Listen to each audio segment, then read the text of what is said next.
We're live on the Craft Growers Network. I'm just going to go live on Instagram for a minute.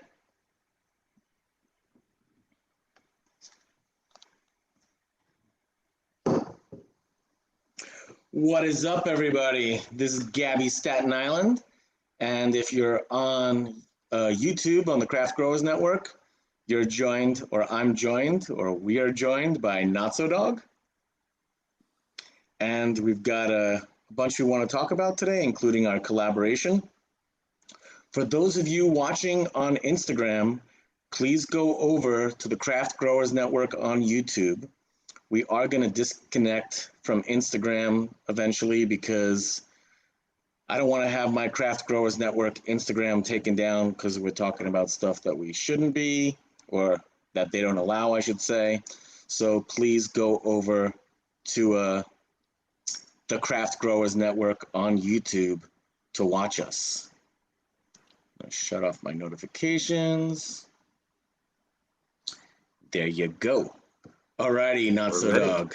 How are you? I'm good. It's been a long time since we've gotten to do a podcast together. People are constantly asking, when is the next time we're going to do it? And the next time is now. Is now. So, yeah, I'm excited, and I'm excited about that, and I'm excited about some of the things we're going to talk about. So everybody on Instagram, I'm shutting the live off because I want to open up the YouTube chat. So follow us on YouTube, Craft Growers Network. I'm going to write that down. Follow us on YouTube, Craft Growers Network, for our live. Shutting this down. And then close that. Share.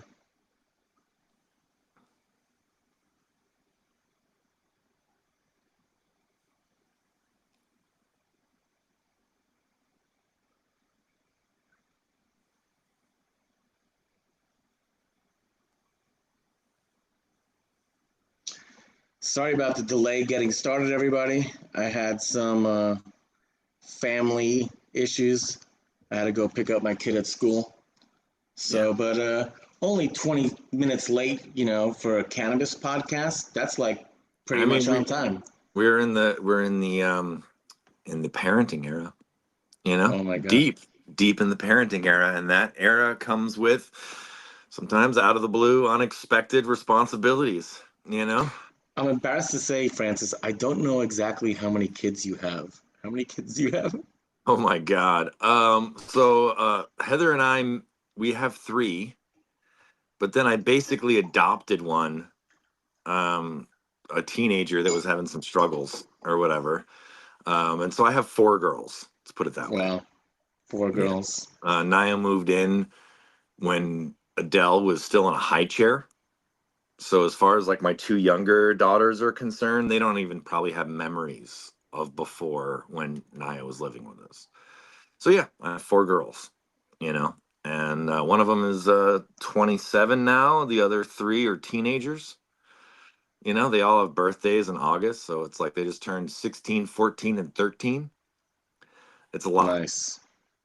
It's a lot. Well, I know they keep you busy, and that's actually part of the reason why we decided to work together, because you're too busy to get some of the work done that you want to do, and I'm already doing it.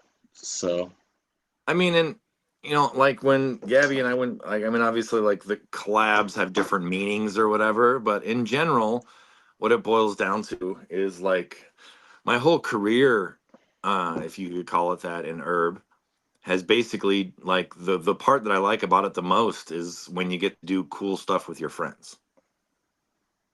I mean, that to me is like, whether you want to call it like today a collab or whatever, but like almost all weed history or whatnot ends up being a loose collaboration of friends.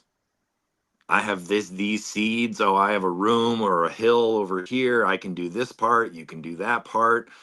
Let's do this little project type of thing, And so I really like, it's really actually difficult for me to think of someone that did something totally solo without, like, and even like most people that are famous, like there's probably like a shadowy group behind them of just unknown friends that did little bits and pieces, because that's just kind of how we worked then.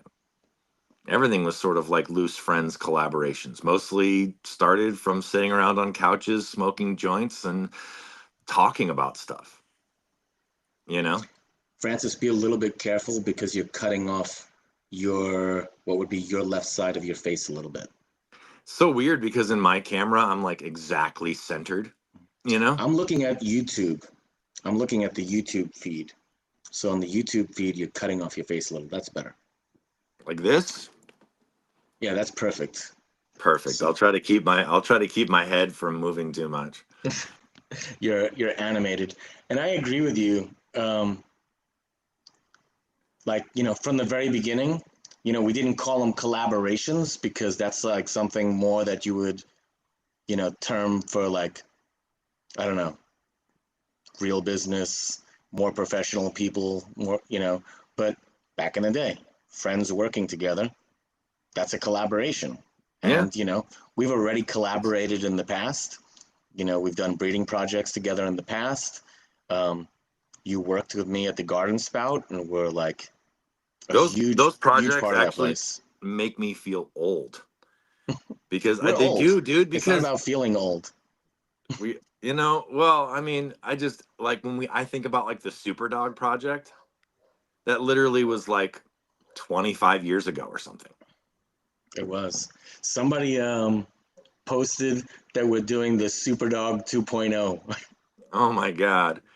I mean, I don't like, so that's kind of an interesting thing. And I don't know if people know this, and I could be totally wrong too, but if I remember correctly, and it's a really old memory, um, you know, uh, one of the drives to kind of create the Superdog was you after you had come back to California with the skunk and the chem, you had talked to ChemDog a year or two later, and there was some kind of accidental pollination or something, and he was telling you how much he loved the skunk chem combo.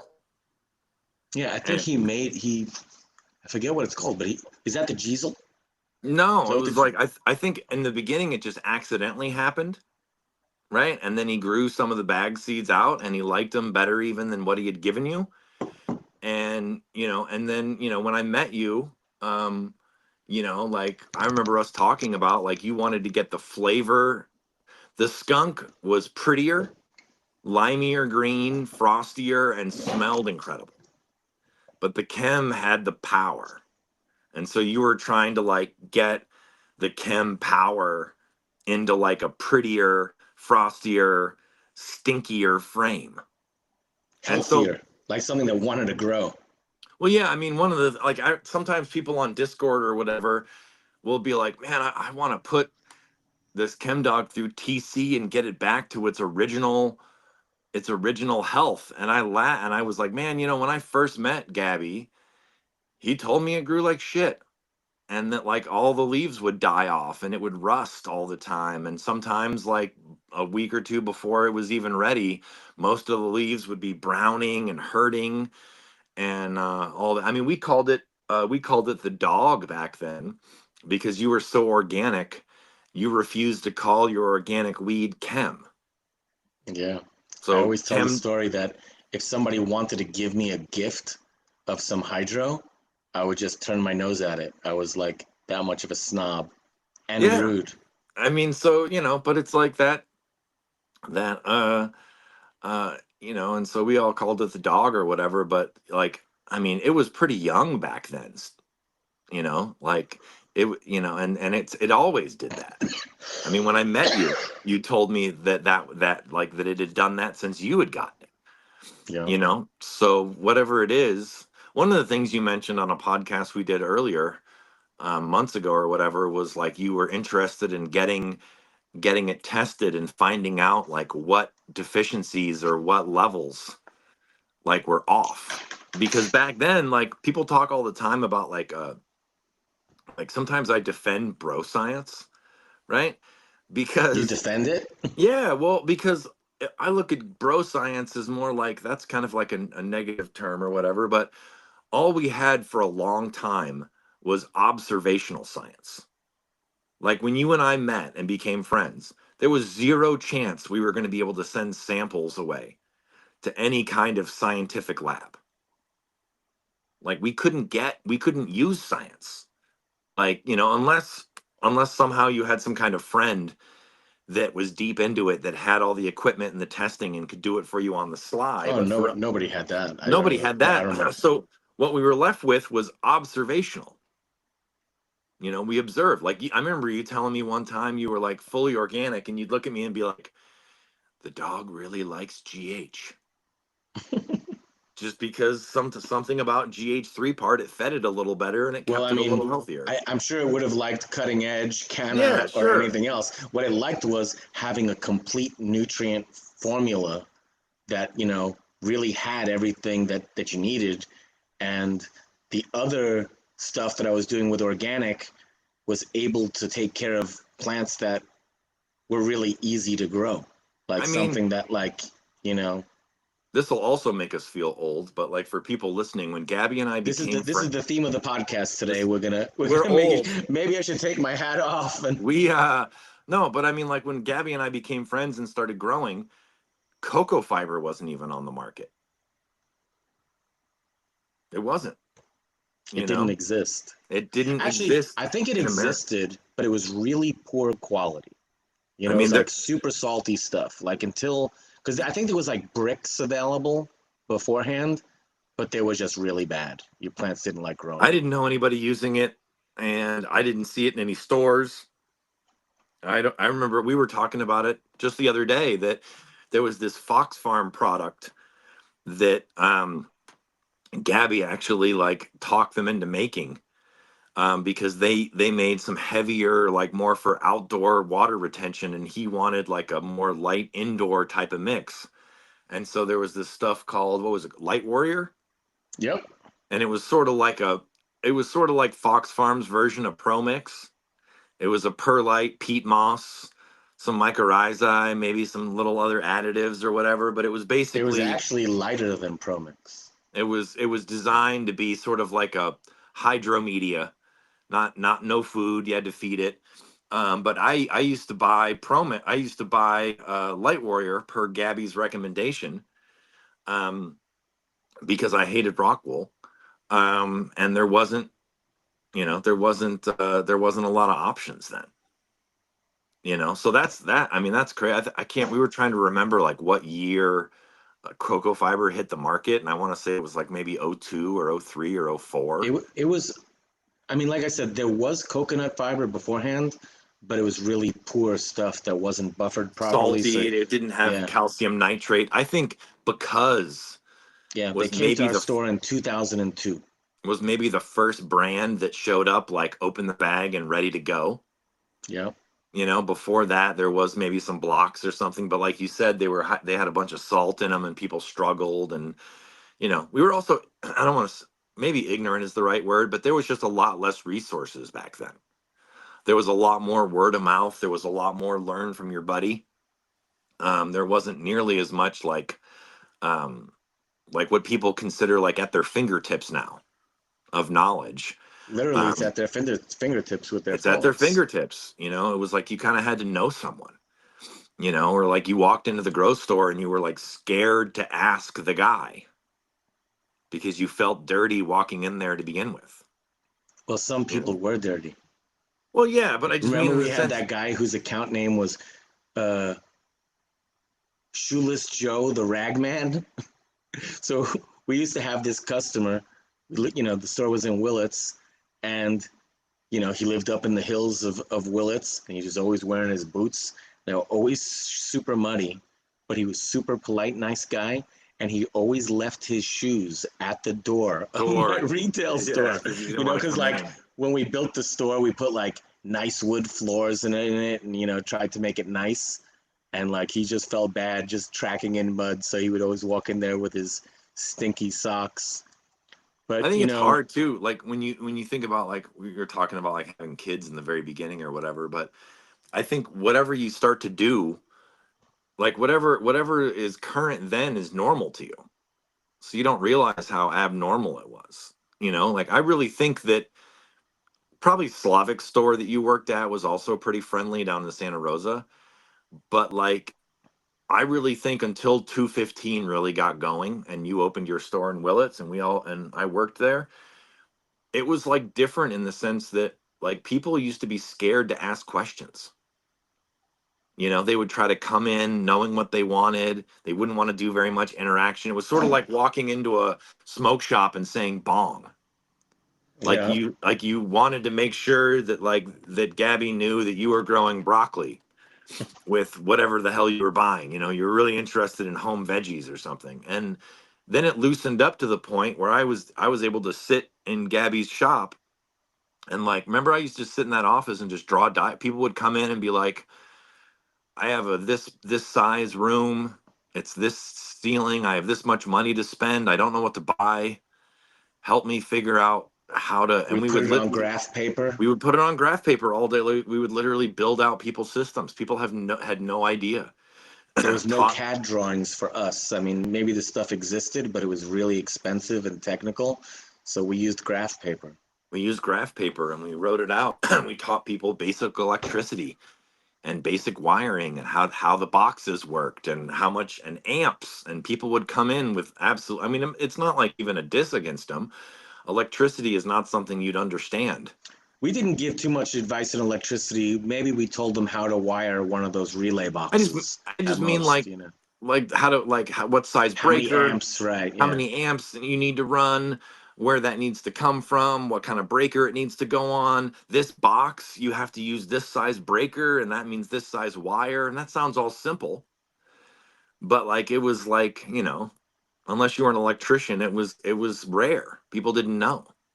And their friends' knowledge was really low at the time. So it's kind of like everybody like what's normal now is wild.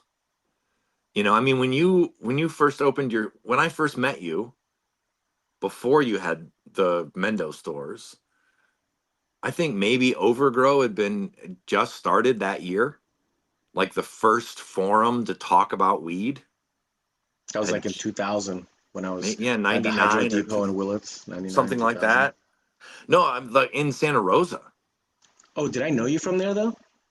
Yeah, I thought we had met we met in in Santa Hopland. Rosa. We met when you worked. Can you tell me the story about when we first met since I'm not remembering?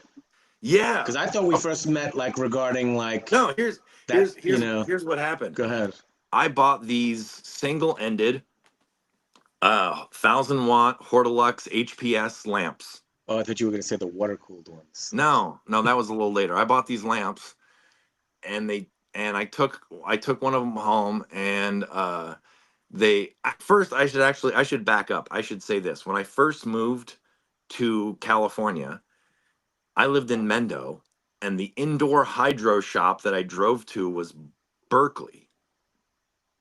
Me too. Right? There was Berkeley. You But had to drive all the way to I Berkeley, which people who don't live here, that's 2.5 hours away. That was it wasn't there was American Hydro in Humboldt, but that was 3 hours away. there was Right? also Diamond Lights in San Rafael. I didn't know they existed. Yeah. Right? I just didn't know. So then I remember going there, and I remember when that dude, I can't remember his name. You remember when that dude opened the shop in Novato? Yeah. It was I So so so he was that actually guy, he married one of Larry Brooks is like the owner of General Hydroponics, one of his sisters. So he so was like part of anyway, the General Hydro family. when he opened up that shop, all of a sudden I just had to drive to Marin and I didn't have to cross the bridge into the actual bay. I could just go to the North Bay. And then Gabby's old boss, Slavic, opened this place, Hydro Depot in Santa Rosa. And Run a then park with same thing. Run at Park, same thing, yeah. But basically. And then I only had to drive an hour and a half from home. Right. And then that really sucked too, because if you drove all the way to Berkeley and you forgot a piece, well, then you had another 7-hour round trip the next day to go get the piece that you forgot, right? Because you had to have it. So anyway, um, I bought these bulbs, and they're $100 a piece or whatever, and one of them burnt out. And I came back and I tried to get a refund from Slavic, who was Gabby, the owner of the shop and Gabby's old boss, and he was kind of a dick about it. And I was literally like, I bought this last week. Because he was concerned I was like trying to return some old bulb and get a new bulb from him, you know? And you worked there and you stoked me out and said, let's be cool to the guy. He's not being a dick. And I got my bulb, I you mean, it know? was just the right thing. It's Yeah, but I like, just, like he yeah. was giving me all this hard time or whatever. And I was like, I literally spent $100 on this bulb 3, 4 days ago or whatever. And then after that, I believe, because I got into this, I mean, I was polite, but I got into this big argument with Slavic. He started, do you remember when you guys were like, you would like mark the bulb on the metal? With like a laser, not a laser, but like a diamond engraver. We would Engraver. write So stuff on the Slavic bulbs. started putting like 3.99, so you'd know Right. like what month and what year he sold you the bulb. People were Be- scamming, Yeah. People were definitely scamming, But It's I just just he was like, how do you? I even had the receipt, and he was like, how do I know you don't have the receipt and you're just using it to return some old bulb? And people I did was like, do it, but well, like you do you have have to a? like read the room sometimes, Yeah. So I and was you have to like, bite the bullet. do you have a warranty or not? Because this shit's like 72 hours old, you know. And so yeah, you don't remember that, but that's actually that was our first positive interaction. Was you stepped in and told and we're cool. And so in my mind, I drove home, with this bulb and yeah, but that, I mean, just to give people an idea, not hydro stores eventually in California ended up all over the place, but in the beginning it was like you drove hours and hours just to find a place that had the equipment that you needed. It was pretty rare specialized stuff. you know there wasn't a shop in Mendo, there wasn't like, so Slavic was like, it kind of kept going up the 101, for lack of a better way to put it. And then the farther up the 101 it went, the closer to the more growers it became. So I remember when when Gabby and his ex and myself were sort of like talking through, and this other guy named Hank were sort of talking through the store. I don't remember what the fuck they were, excuse my French, but I remember your wildest dreams of like what the store could do were outpaced because you just opened. It was kind of like a perfect time. Like Yeah, Mendo was starting to blow up, 215 was starting to blow up, the Green Rush like hadn't been named, it was starting to happen. Tons and tons of people were starting to want to grow, and so it was pretty booming. You know, it was good luck and good timing for sure. I mean, it was Yeah, old enough that like just for people that don't know, like the height of technology then was core and coil ballasts weighed like 50 pounds. The digital ballasts hadn't happened yet. Um, cocoa fiber didn't exist. There, like, I think when we met, cutting edge didn't exist. I soon think that was after they started, did, but yeah, huh? they opened up soon after. They opened up soon after, but they didn't really. I mean, I remember like when the thing you got that was not GH but was salt and was really awesome was that dude Parker's stuff, his Millennium line. They still sell that stuff. Like out of Colorado, there's a distributor that's selling it. Really? Yeah, he I just sold it to remember them one Parker time. wasn't Parker one of General Hydroponics's like early chemists, Chemists. Yeah. and he had this like spring, summer, fall base, and then the What a one, great idea, right? yeah, Let's talk and then about the that for a second. Even though it's just that, because General Hydroponics had, the grow and bloom formula and then a transition, but he had spring, summer, summer, and fall. fall, yeah, with a That, base that went yeah, along with it. And then the other that's thing that he beautiful. had that was really amazing, and it was the first time I ever heard somebody mention it, was he had this product called Ruby Fulvic. I think they still Um, sell it. and that was my first introduction to like fulvic and humic acids, you know. And then the other cool thing that he had, and I remember talking to him about it, was he had this pH down that had I always get this word messed up, so I apologize if I mangle it, but he had these chelated micronutrients. And what he said is when you added pH up or down to your mix, he's like, it was so severe that the pH would throw off all the micros. And then if you added that and then watered 10 minutes later, half your nutrient would be unavailable. So he had this like pH down that had available micros that would be absorbed no matter what. And that seemed like rocket science to us at the time. That was a big deal. And it was called Millennium. Yeah, New Millennium. New Millennium. There wasn't very many. Like today, there's like people talk about. There's crop salt. And there's all kinds of like cheap salts, and there's a billion kinds of liquid and this and that. But I mean, the choices in hydro in early 2000s, late 90s, or whatever were pretty minimal, I would say. Yeah, for sure. I wanted to comment on something that you said before, and maybe this is a little brag, so excuse me. I don't think I do it often, but when we opened up the garden spout, like my dream, besides to have it be a successful business, was I wanted to make it. Okay, so you remember Yair from Gavita? Well, before he had Gavita or he was manufacturing grow tents, he had a hydro store in Holland. And I met him at the San Francisco Maximum Yield Show. And then when I went to Holland, I visited him and I checked out his grow store. And it was kind of industrial, without a lot of like retail space. It's just like maybe a few feet in between the counter, But he had an espresso maker. Yeah, I remember. Yeah. And, like it made me think like, man, this is a great idea. What I want to do is have a coffee bar at my store where when customers come in, they can just chill out, not be in a, like I wanted them to feel like they could get information from us. Sure. Okay, where like everyone else was like, I remember Slavic used to say, I just want them to buy and get out.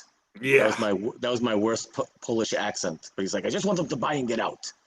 And I was like, he was gruff for sure. Yeah. And what he didn't understand was that when you talk to your clients, they not only get to know you and trust you, but you can build a relationship with them where they have like some type of emotional attachment and they want to support you. I mean, back in the day, trust was an amazing factor. It really mattered. It still is today, Francis. But I just mean like in hydro stores specifically, because you had a bunch of people coming in. How about for clone sales, for instance? Sure. I mean, yeah. Trust is important. Trust matters. Yeah. I should say one thing real quick, just because I'll forget this part of the story. Okay. And I don't even know if you remember. I'll let you go back.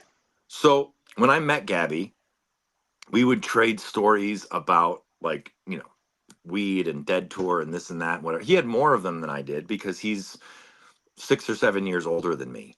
Right. So he got more of that era. Everyone's always got to point out how old I am. Well, I just mean that like, you were seeing it's your boy Dank. He called me old on the fucking stream yesterday. He's like, yeah, that's because you're old. Yeah. I mean, let's be blunt about it.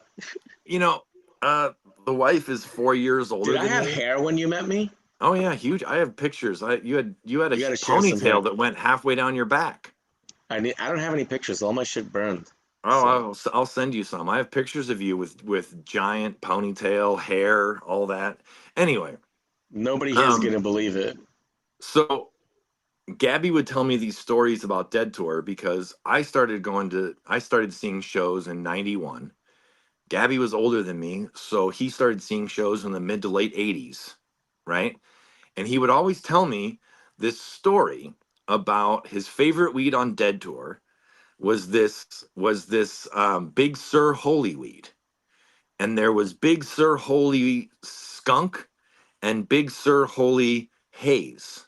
And this is going to sound really dorky, but at the time, the fanny pack was all the rage.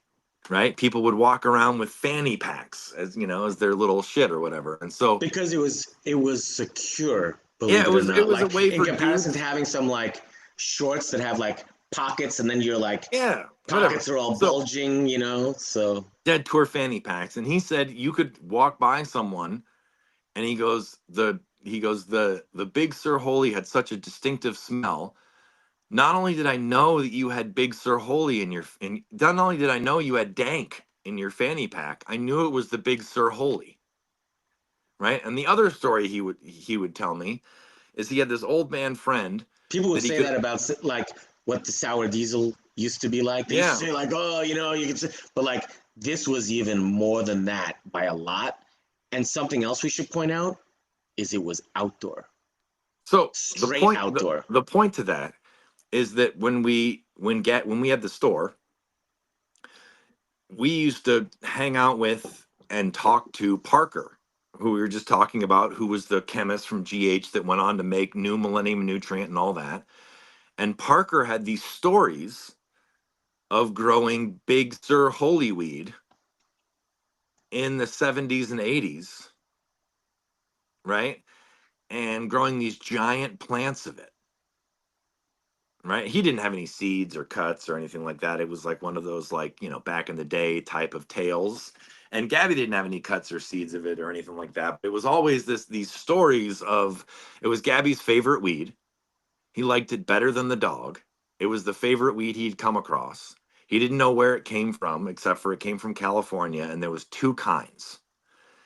And I just always remember Parker had these stories of learning how to grow weed and doing these big crops of Big Sur Holy long before Gabby and I were even smoking, probably, because he was an old man then, silver in his beard and all that type of stuff. But yeah, I just remember like listening to him talk about like growing weed in the hills. I don't know, I can't remember if it was Santa Cruz or exactly where he was at the time. I know the legend of Big Sur Holy is like it was blessed by monks and it was grown on some retreat or some monastery or something like that, grounds in Northern California, and that's kind of how it got I don't know if that's true or not or just some bull, but anyway, the guy that had our favorite nutrient at the time, that's what he used to grow. And then Gabby had these tales of being able to buy it on Dead Tour. And he also had this story that I thought was kind of funny. There's no name attached, but he had this old man that he would buy like a quarter of weed from. And the guy's story was that this strain was grown specifically for The the Grateful band Dead, bud. the band bud. It was grown specifically for the Grateful Dead. I You used to couldn't, buy more than a quarter ounce. He would sell to me like maybe an ounce or two at most, and they were all quartered up already. And they used to come in wax paper bags. So like you'd get a vacuum sealed ounce, and in that ounce there was four bags that had like just kept in wax paper, wax which was paper. to And so this I'm day no one's ever given me weed like that and in so I wax remember I paper. remember I remember Gabby telling me this story and being like, there's no way I could back it up. And obviously, saying that it was special weed for Dead Family and the band itself was pretty much a killer sales pitch. And he's like, Oh, you didn't have to do that. the only reason why I believed it was true is he's like, it was so damn good. Like it was so, so, so good, whatever it was, that you believe that maybe that was You know what what the the other band reason actually, was? huh? When you're seeing this weed all across the country, like it's like were deadheads just like having it sent, or like, it's just like when you were on the East Coast, what you would get would be very different than when you were on the West Coast. But you could Right. always get that fucking weed. Like I could, because I like made that connection and stuff. But like, so I mean, it's hard to believe that, and there was such a small quantity of it, right? So like, there was nobody like trying to make a bunch of money. It was always like the tiniest amount of, and they tell you, okay, so there's going to be 2 ounces that you can have in Ohio, and then maybe I can get you another ounce when we get down to Madison Square Garden or something like that. It was Yeah, I mean, so. people need to like one of the things that I think that like when we were talking a little bit about like how knowledge was pretty restricted then. When I first started getting into Kind Bud, and at the time we called it Kind Bud, Dank, Nuggets. That was sort of like the slang for like not Mexican, better than that. Really, the only two places I knew how to get it was if you had to fly to Europe or you went to a Dead show. I mean, literally going to a Grateful Dead show and wandering around the parking lot and using your nose was the premier way. It's not like this anymore, obviously, because times have changed and its access is spread out all over. But there was a point in time when it was like hippies had this rare thing. You know, was it only hippies? No. But did hippies have like the only like public thing that you could attend and like meet someone you didn't know in a lot or walking up and down the parking lot and like make an arrangement? Pretty much. Well, you know what it was? So when the Grateful Dead were not in town, even living in California, it Mm-hmm. was way harder to sell weed. Like, you know, I hate to mention this person, but like I met Jason in the Panhandle, I remember, right? yeah. And if he hadn't bought my herb, I was fucked. I really was. Like I was like considering moving back east, right? And so like he bought my herb, paid my rent, and then he like basically bought it moving forward all the time. But like when the dead were in town, I didn't need to sell my weed to Jason.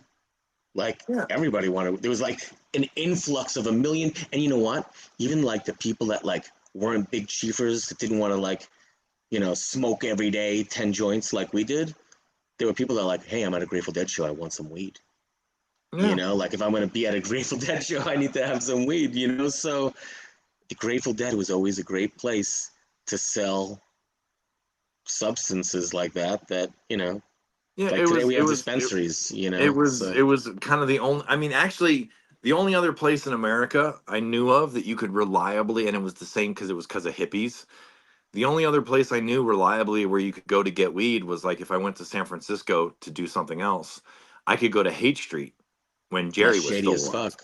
It was shady as fuck, but you could find some dready hippie that was going to sell you. We used to call them eighths because it was supposed to be an eighth, but it was always light because they would pull some out of each one in order to. They would. It's like they would get 9 or 10 eighths out of 8, type of thing.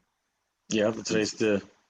so, but you could go on Haight Street. Now Haight Street is like, $400 like designer jeans and this and that and everything else. But when in the 90s when Jerry was still around, it was like the meeting place.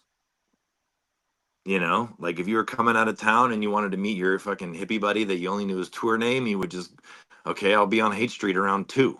Just walk up and down till you see me, you There's know? some people that lived up in the hills of Mendocino and Humboldt County that the only time they left the hill was when Jerry was playing.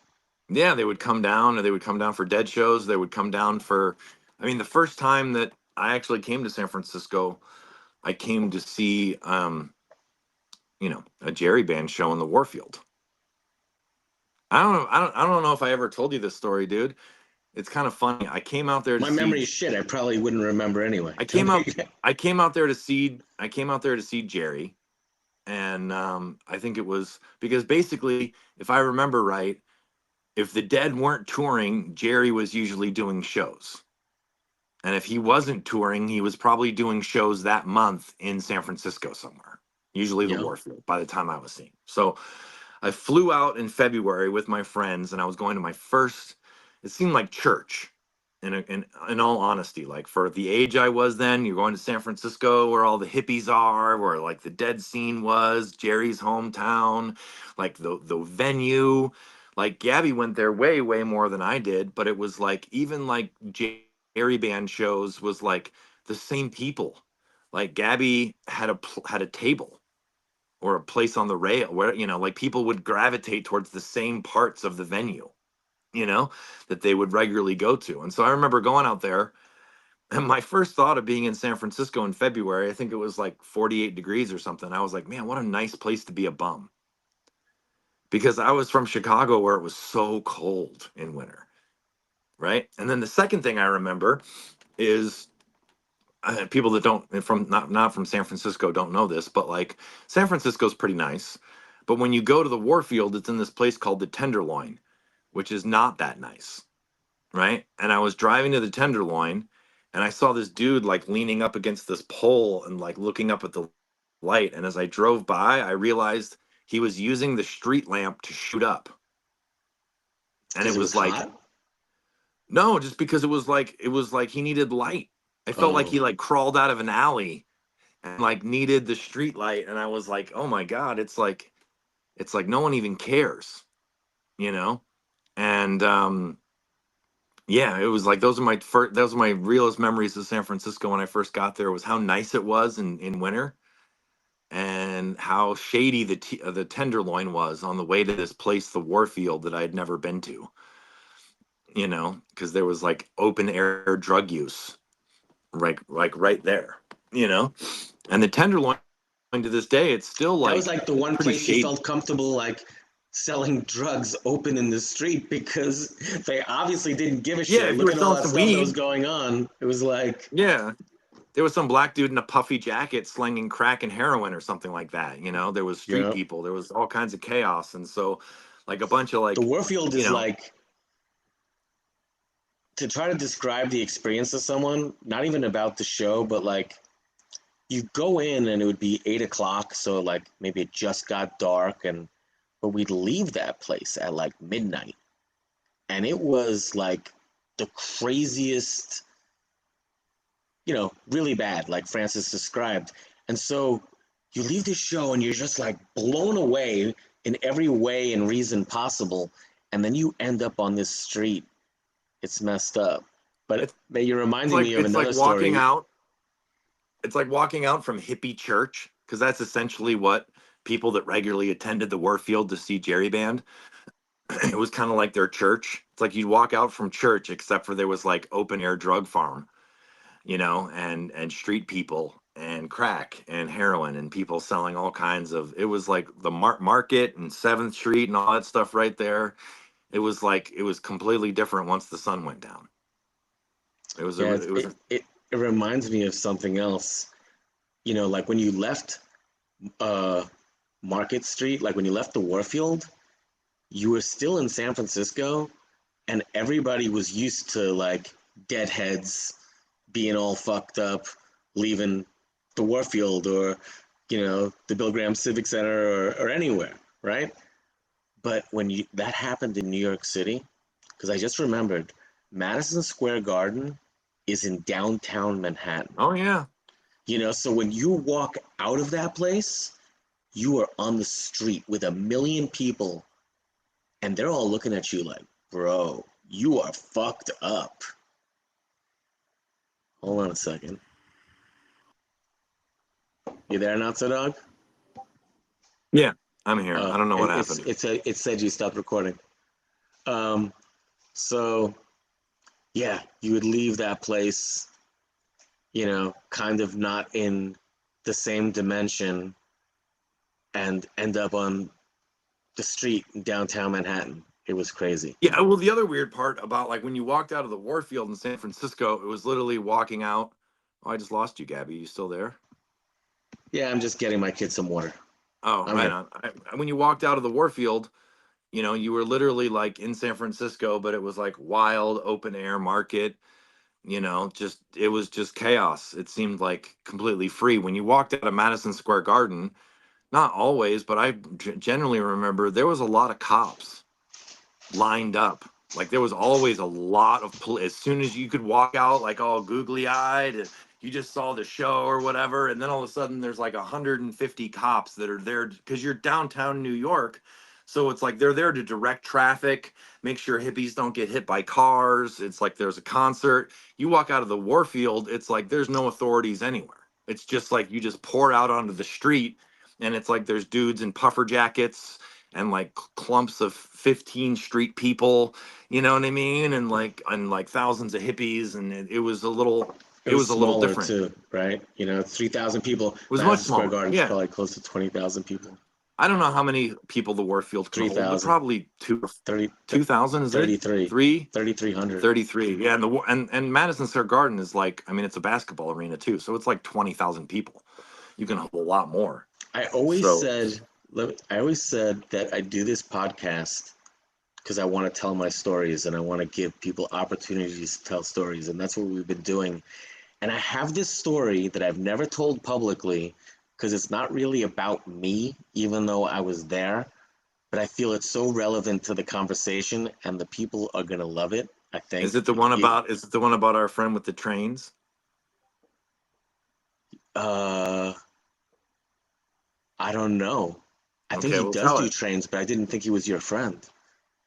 Well, So, so go for it. anyway, I'm not gonna mention his name because it would be super embarrassing for him. But it's such a funny story. Like now that everything's okay, you know. But me and my buddy went to go see the Grateful Dead at Madison Square Garden. It was 1990, I believe. Yeah, it was 1990. And we hadn't seen them since summer tour, which was in July. This was like in October, late September or October. I think it was So it was like the October. first tour you saw him with Vince, Yes, because yes, Brent had right. died. Yeah, Brent just died. So we also hadn't partaked in any like powerful substances since summer tour because we didn't stock up, stuff's not available, we were focused on school. And so this girl that she eventually I don't know if I was dating her yet at the time. But I started dating her shortly after that.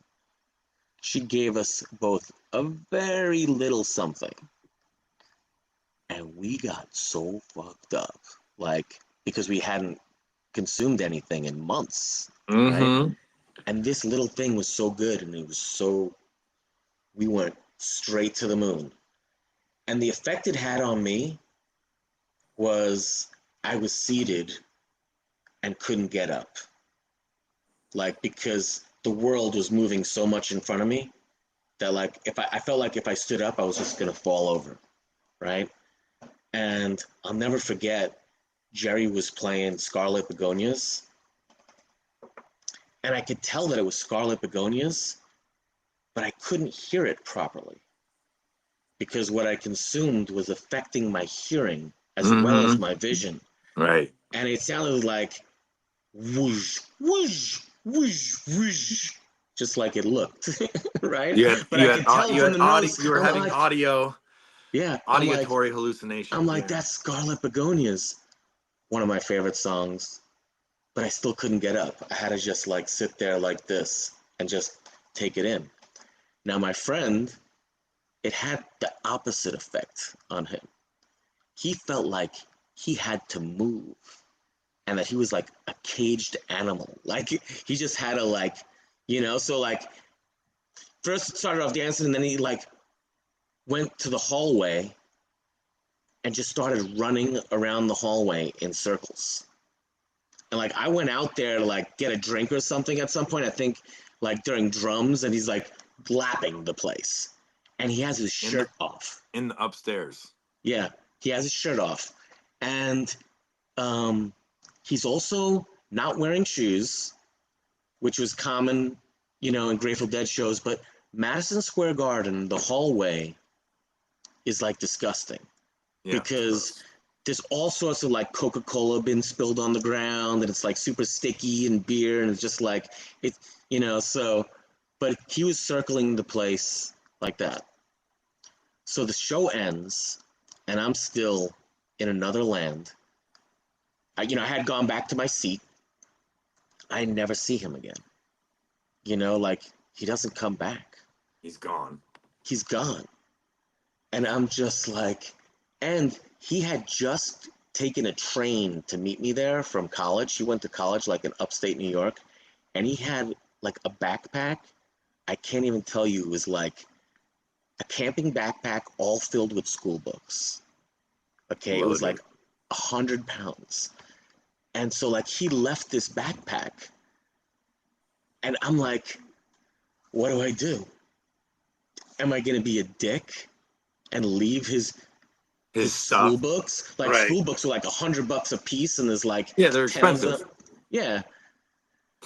And so I'm like, fuck, I take his book bag and I'm like literally cursing him the entire way leaving the garden. And leaving the garden, it's like a cattle call. Like you're just like, there's so many people walking out and you're just like all together. And I got this fucking 100-pound backpack plus any of my shit that I had, right? And I'm like, what the fuck happened to this guy? And so I get outside to the middle of the garden. And what reminded me of this was you talking about the cops, right? Yeah. You leave the garden, there's always There's a like bunch a of cops. line of cops. Yeah, yeah. Oh Like, my what are God. they fucking doing as soon as you get out? They're just like blocking the way almost. And so I'm just like walking out of there, and somebody comes up to me and they're like, "Hey, is so and so your friend?" And I'm like, "Yeah."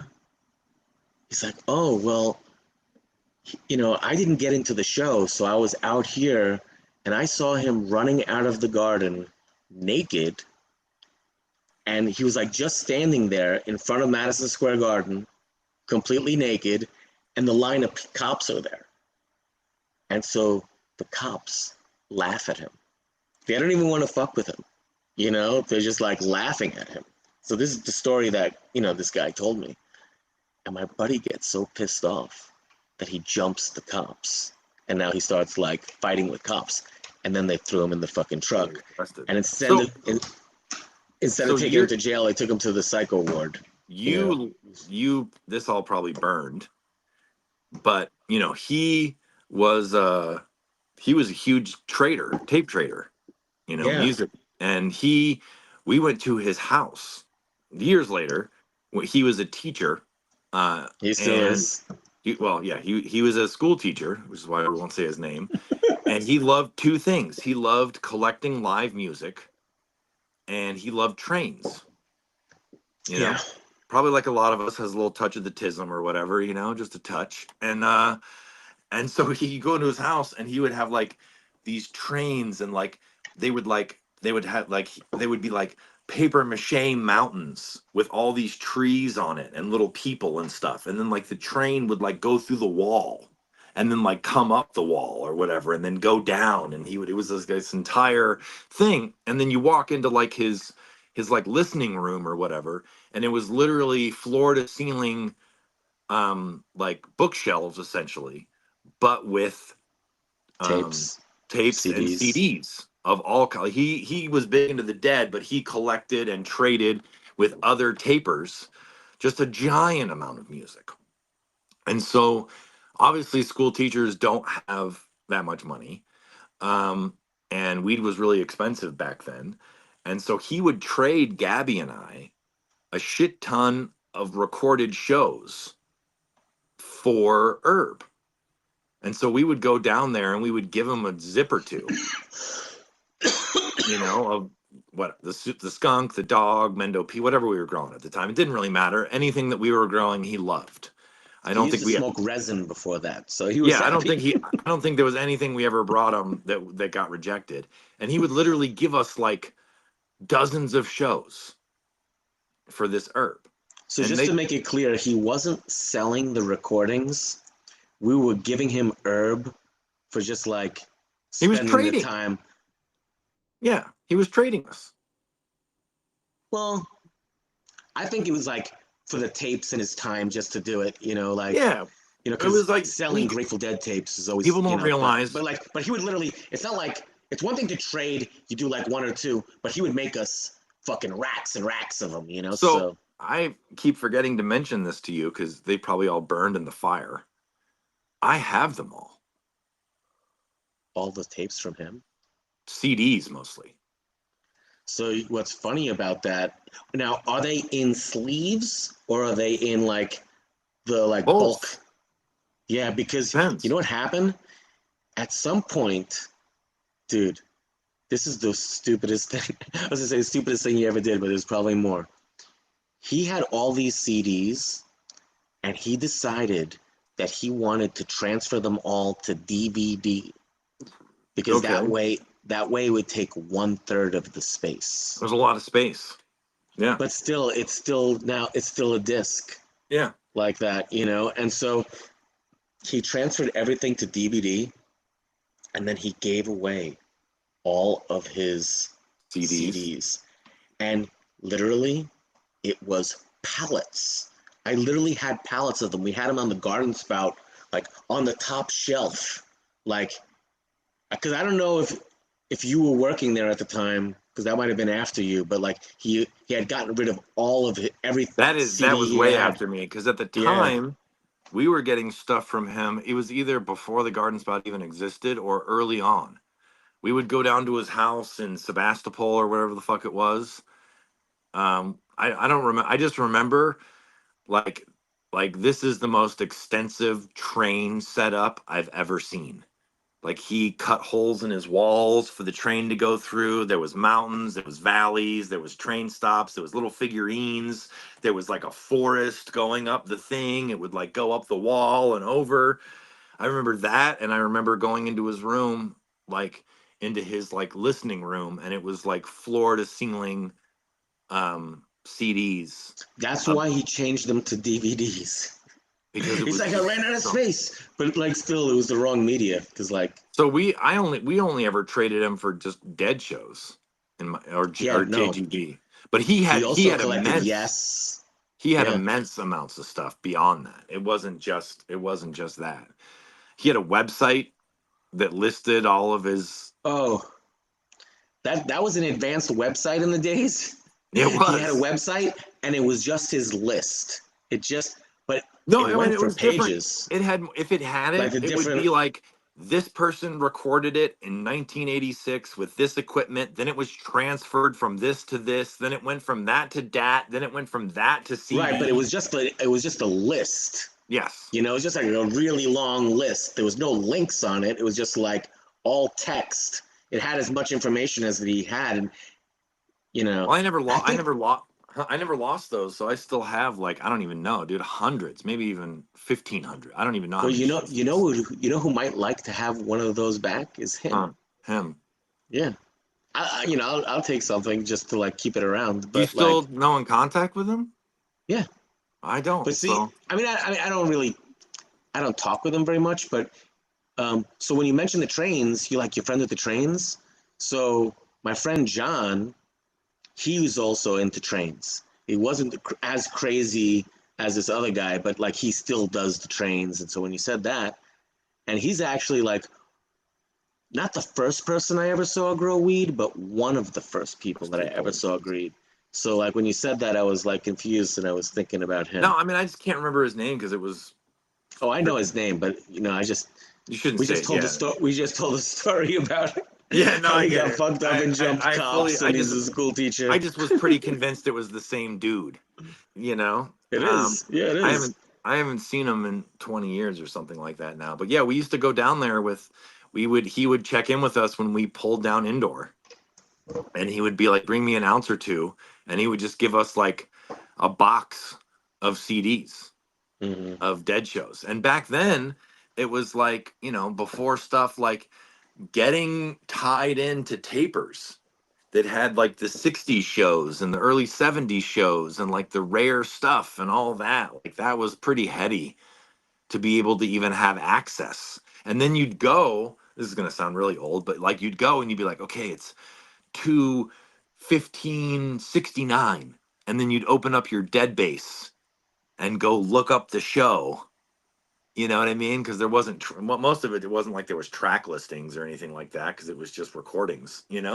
So you'd have to do like some No, sleuthing. there used to be track listings on both of them, but like sometimes you'd get a tape that there wasn't, and Deadbase was really cool because it not only gave you the track listings, but then in the back it had a feature where you could look at every time a song was played Yeah, and what was played before it and what was played played after after, it, or like you'd right? look and it So would have like a little asterisk next to it, and it would be like, oh, well, this is a '79 show, but this is the first time in 5 years that they that was played it was a this. bust out.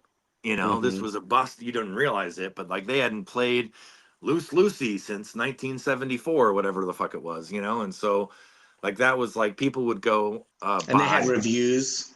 Yeah, Like they had they had reviews of people that people would that were review. there. So like if you didn't have a tape, like somebody would be like, "Oh, 226.77. It was the first time they ever played Terrapin and Estimated, and you know." And then you read the epic review. You're like, "I got to go get that tape because Dude, so there's reviews this and is stuff." this is kind of embarrassing, but I'll tell this story. It's pretty quick. When I first when my best friend's older brother first took us to shows, I was like totally blown away. I didn't even realize that like a scene like hippies could exist in America because it was very different than normal America, obviously, right? It was like a traveling gypsies or something like that, you know? It was just super different. And so I didn't know anything about Dead lore or like Grateful Dead history or anything like that. I just knew, okay, that people had said that like Jerry had like gotten really into heroin and he had like a diabetic coma and that he'd gotten rough over the years, you know? And so I got these tapes, and the first tapes I got were all from the 70s because my buddy was like, that was their best era, right? And I got this one set of tapes from the 80s. And I remember listening to it, and I remember listening to this song, and I was like, man, they're right. Jerry's voice went from sweet to like whiskey and cigarettes. But you know what's funny about it is it wasn't Jerry. It was Brent. But I didn't know who Brent was. I can't hear you right now. Can you hear me? There I you go. muted it because I was grabbing water. I didn't know who Brent was. So I knew that Jerry and Bobby were the two singers. And it wasn't Bobby. And so I was like, man, he really like 1985, he's right. He really sounds bad. It's like raspy and like a totally different voice, and there's no sweetness left in it. He just sounds super rough. Because people don't realize, like, before the internet, knowledge was not at your fingertips, like at all. You know, I didn't. I was young enough. I saw, you know, I saw the Dead right after, you know, fairly soon after Brent died. I want So to I point wasn't. out that Notsodog keeps saying, I was young, I'm young, and it keeps saying that, you're older than me. Yeah, You're well, I always, mean, it look at that I time, know, I'm like fucking around. you're 6 or 7, like at that point, that's a big difference. If you're 7 years older than me, I'm That's right. It's 16. not so much of a difference anymore, bro. You're old No, too. but I just mean seeing stuff like then. If I'm 16 and you're 22, that's a pretty big difference in freedom. Hmm. You're an adult. You're post high school. You can go around. You can do what you want. You know, But like, if you're 30 or 37, that's not much of a difference. Maybe it is, but well, let's put it this way: like not as much. my daughters are teens, and I told them if you like boys, I want the difference in age to be months, not years. Like if my one day my daughter's 30 and she's into someone that's 37, I don't care. Right now, if she's 16 and she's into someone that's 19, I care. Yeah, It's a big me too. difference. It's a big difference. So, you know, but yeah, that's You're like cutting totally off your face a little. I Brent, I just that always stuck with me was I didn't know who Brent was at the time, you know? I mean, When like was this? This was before nine your first Dead show? no, it was after, but Oh, so you didn't even notice he was there when you saw him? I mean, it's like you go to see a concert. It's not like all of a sudden in your mind you're downloaded. You know all the band names. You know who's there. It's like I mean, like, look, dude, you go to a Dead show. It's bright. There's a shit ton of people. You take acid, right? There's like there's six dudes on stage or something, and they're this big, right? Because like when you see them in summer, by the time that I saw them, it's like they're in Oh, like at like summer it's different. You can't even see him. they're in Except they have the big stadiums. screens. They have the big Yeah, they're screens. in stadiums and stuff, but it's like imagine you're 15, 16 years old and you're taking acid for the first few times and there's a bunch of lights and then the other thing that's weird, and it wasn't weird later, but it was like I didn't know the words. But some people, like certain songs would come on and there's like thousands of people around me singing along in unison. you know? And I was like, I didn't, you know, you just don't know. I didn't And know. some of the words didn't make any sense at all. Yeah, I mean, you know, and then on top of that, like you haven't really taken, like even if you're an experienced person, right? And you've taken those kind of substances a lot. Sometimes you take those substances and you're around like you're in a seat surrounded by thousands of other people and there's tons of sounds and lights. It's kind of overwhelming, you know, like for lack of a better way to put it. Like when you were talking about like you got high and you sat in the seat, like there's definitely been shows I went to where like I lost the ability to talk because there was so much sensory stuff coming in, you know, that I would just sort of like be in my seat or be standing and just absorbing everything around me, you know, and there's chicks spinning, and, you know, and stuff, and everyone's, you know, like, and all that. I mean, eventually I learned what it was, but it's like, you know, people, I don't want to say it's cultish, right? But like by the time that I saw the Dead, if the Dead started playing a rare tune, I didn't know it was rare, but with the first three or four notes, the crowd would just roar, like roar, that they were hearing something that hadn't been heard in 4 or 5 years or something like that, or however long it was. Like people would freak out, and then everyone would start singing in unison. So, since the person that we're not mentioning him by name with a giant tape collection, Uh-huh. and my buddy John and we met in 1988 in Okay. college at the College of Staten Island. And there was this guy there, Carl. And Carl, like he lived in Brooklyn, but he had a whole bunch of tapes. And we used to go over there and trade tapes. And I almost said his name. My buddy that shall remain nameless because we Yeah. outed him so hard. Um, he was the one that like initially went the craziest, or maybe always went the craziest with the tape collection and tape knowledge. But like because me and John were so close with him, we got really into it hardcore too. And we used to listen to these tapes. Like my experience was different because we were actually collecting these tapes pretty early on. And, I would say within a few months of collecting tapes, we had hundreds of tapes. Sure. But we had them from all the generations of the Grateful Dead, like basically shows from every single year. And you could hear the difference between like a 1973 Eyes of the World and a 1974 Eyes of the World were very different, Now we're starting to probably and like really nerd out to people, but it was like if you got into like I'm to hoping some people appreciate this nerding well, I just mean part. like if you got like if you got into Dead Tour, it was like it's really weird because it was like if you wanted to buy acid, that was where you went. If you wanted to get outdoor, if you wanted to get nuggets, that's also where you went.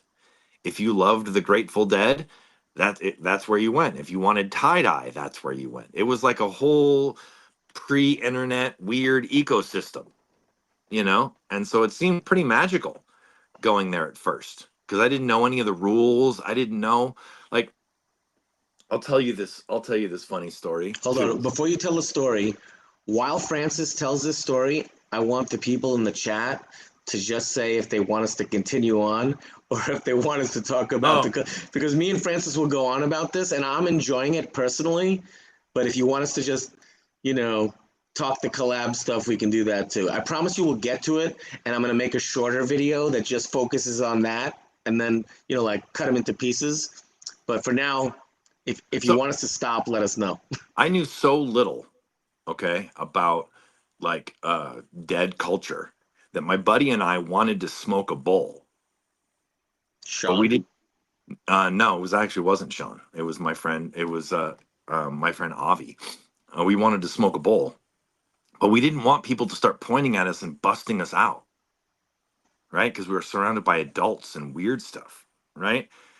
And so we're trying to figure out. Like, I had no idea how cool smoking a bowl on lot was. We just were told we're just kids and ignorant. So we're trying to figure out how to smoke a bowl. So we found this bus, and we were like, "Oh, we can go behind this bus and we can smoke weed, and nobody will fucking catch us." And so we go behind this bowl. We have like some green Mexican or something like that. And we're like smoking this bowl. And this dude blows open the back of the doors of the bus. And he's like, "What are you doing?" And I was so scared.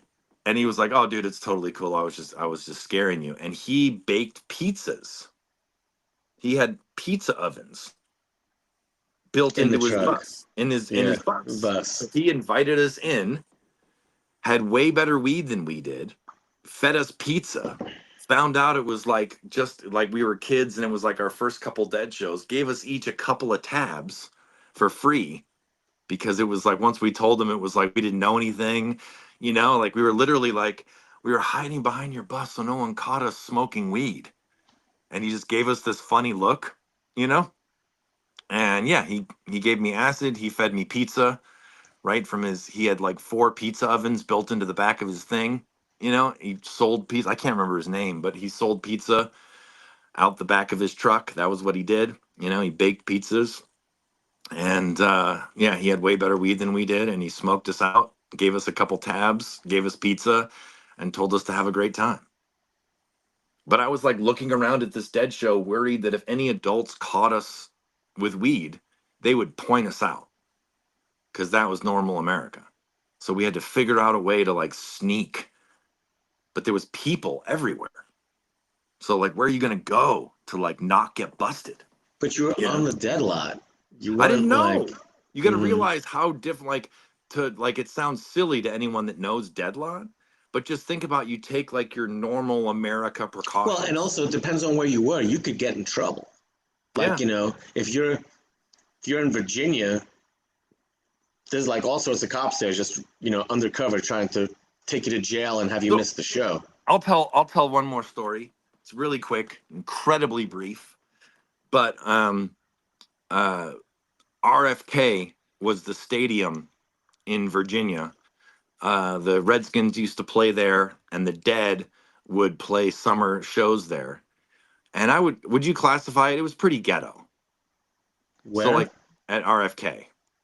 Oh, it was very ghetto. Yeah. So you would come out of RFK, and there would be all these cops blocking all these like stumbling white kids. Like this is the only direction you can go.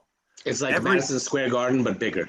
every other direction is totally fucked and you'll probably end up on the news. Everyone heard this way. No, you cannot go that way. You cannot go that way. No, you're not going that way. And I didn't realize because it was literally like if you came out of RFK and you stumbled off in the wrong direction, like you were literally in the ghetto. Like pretty deep. It was not nice around the stadium whatsoever. Like, you could have gotten hurt for Yeah, sure. it was not nice Mhm. around the stadium. So there was all these cops taking all these like And wait, semi-innocent. let me just say this. And back then, most deadheads that were getting a room for the night would get a room at like Days Inn. You're staying at a cheap hotel in the ghetto. It's just like No, not a not good the jam. situation. No, not the jam. That place is kind of interesting because that is where Gabby and what you guys know as Weasel. That's where he got a bag of skunk bud that Made the seeds RFK. made the RFK 1, 2, 3 phenos that kind of got famous later because they could have I'm just been. wondering how it got famous. Like, I didn't even know people knew about this stuff. People knew tons about it. Well, because it was in the room when the seeds that eventually led to sour came out of, like that was those RFK phenos. Did you tell people about it? I It mean, was famous before me. You know who made it famous was Top Dog. oh, really? That makes Because when sense. he was when he was releasing his seeds in like 08, 09, 2010, whatever. Remember the DNL, like the RFK, like he would have stuff in his lineage that they thought were descended from that, right?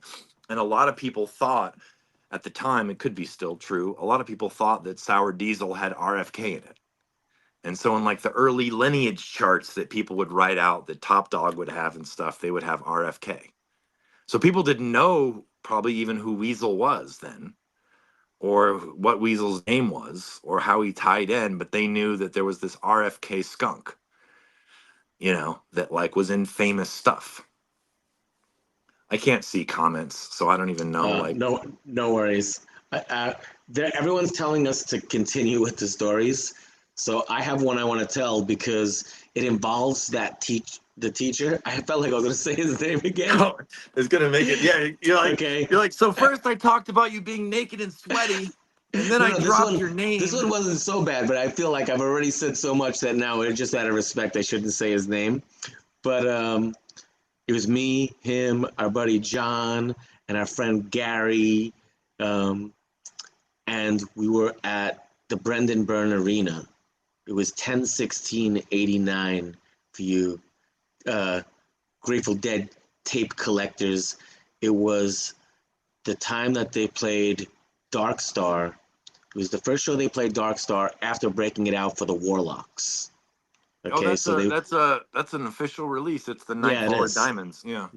And you know, when I go to the dentist, that's what I listen to. Believe it or not, that Dark The- Star, I just turn it on and everything. So Boom, the ba-dum. funniest part about that to me is like when Gabby was telling me his stories about that show, is he was like, the first set was the biggest piece of shit Terrible. I'd ever seen in my, like, it Ended made with me almost want to Picasso leave. Moon. He was like, it was, they played my least favorite song. It was only like 5 songs long. It was super short. He's like, I totally thought it was going to be the biggest bullshit show ever. I had zero hope. And he's like, and then they came out with like just an unbelievable heater second set. They played It Dark wasn't a Star. heater. It was They a mind blower. yeah, they played They Addicts opened of the My second set Life. with Dark Star. Yeah, They played all they it was like a show straight out of the early 70s or something Dark like Star that. playing, Uncle John's playing, like going back and forth stuff that they hadn't done in a really long time like that. And similar to what I was saying before, it was a while, in between taking the substances Yeah. to not be graphic about it. And we all got fucked up that night. And, some of us got more fucked up. Not me. I was definitely high, but not like them, right? And I'll never forget my friend Gary, because he used to like to drink too. So, That's a he's weird on these combo, yeah. substances and he's drinking. And so we just leave this show and our minds are just blown away. Not just, I mean, it was magic, like opening up the second set with Dark Star.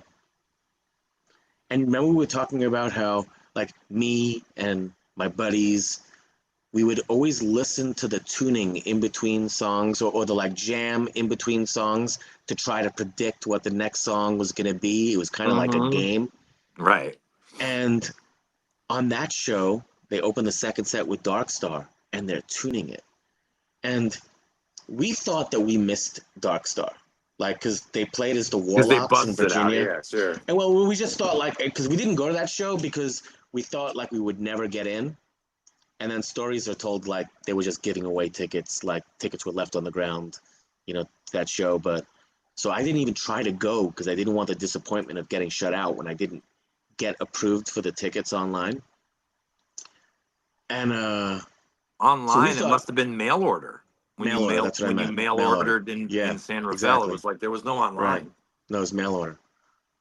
Or it might have been Ticketmaster because I think they announced it really late. But either way, we didn't get tickets, and so we didn't go.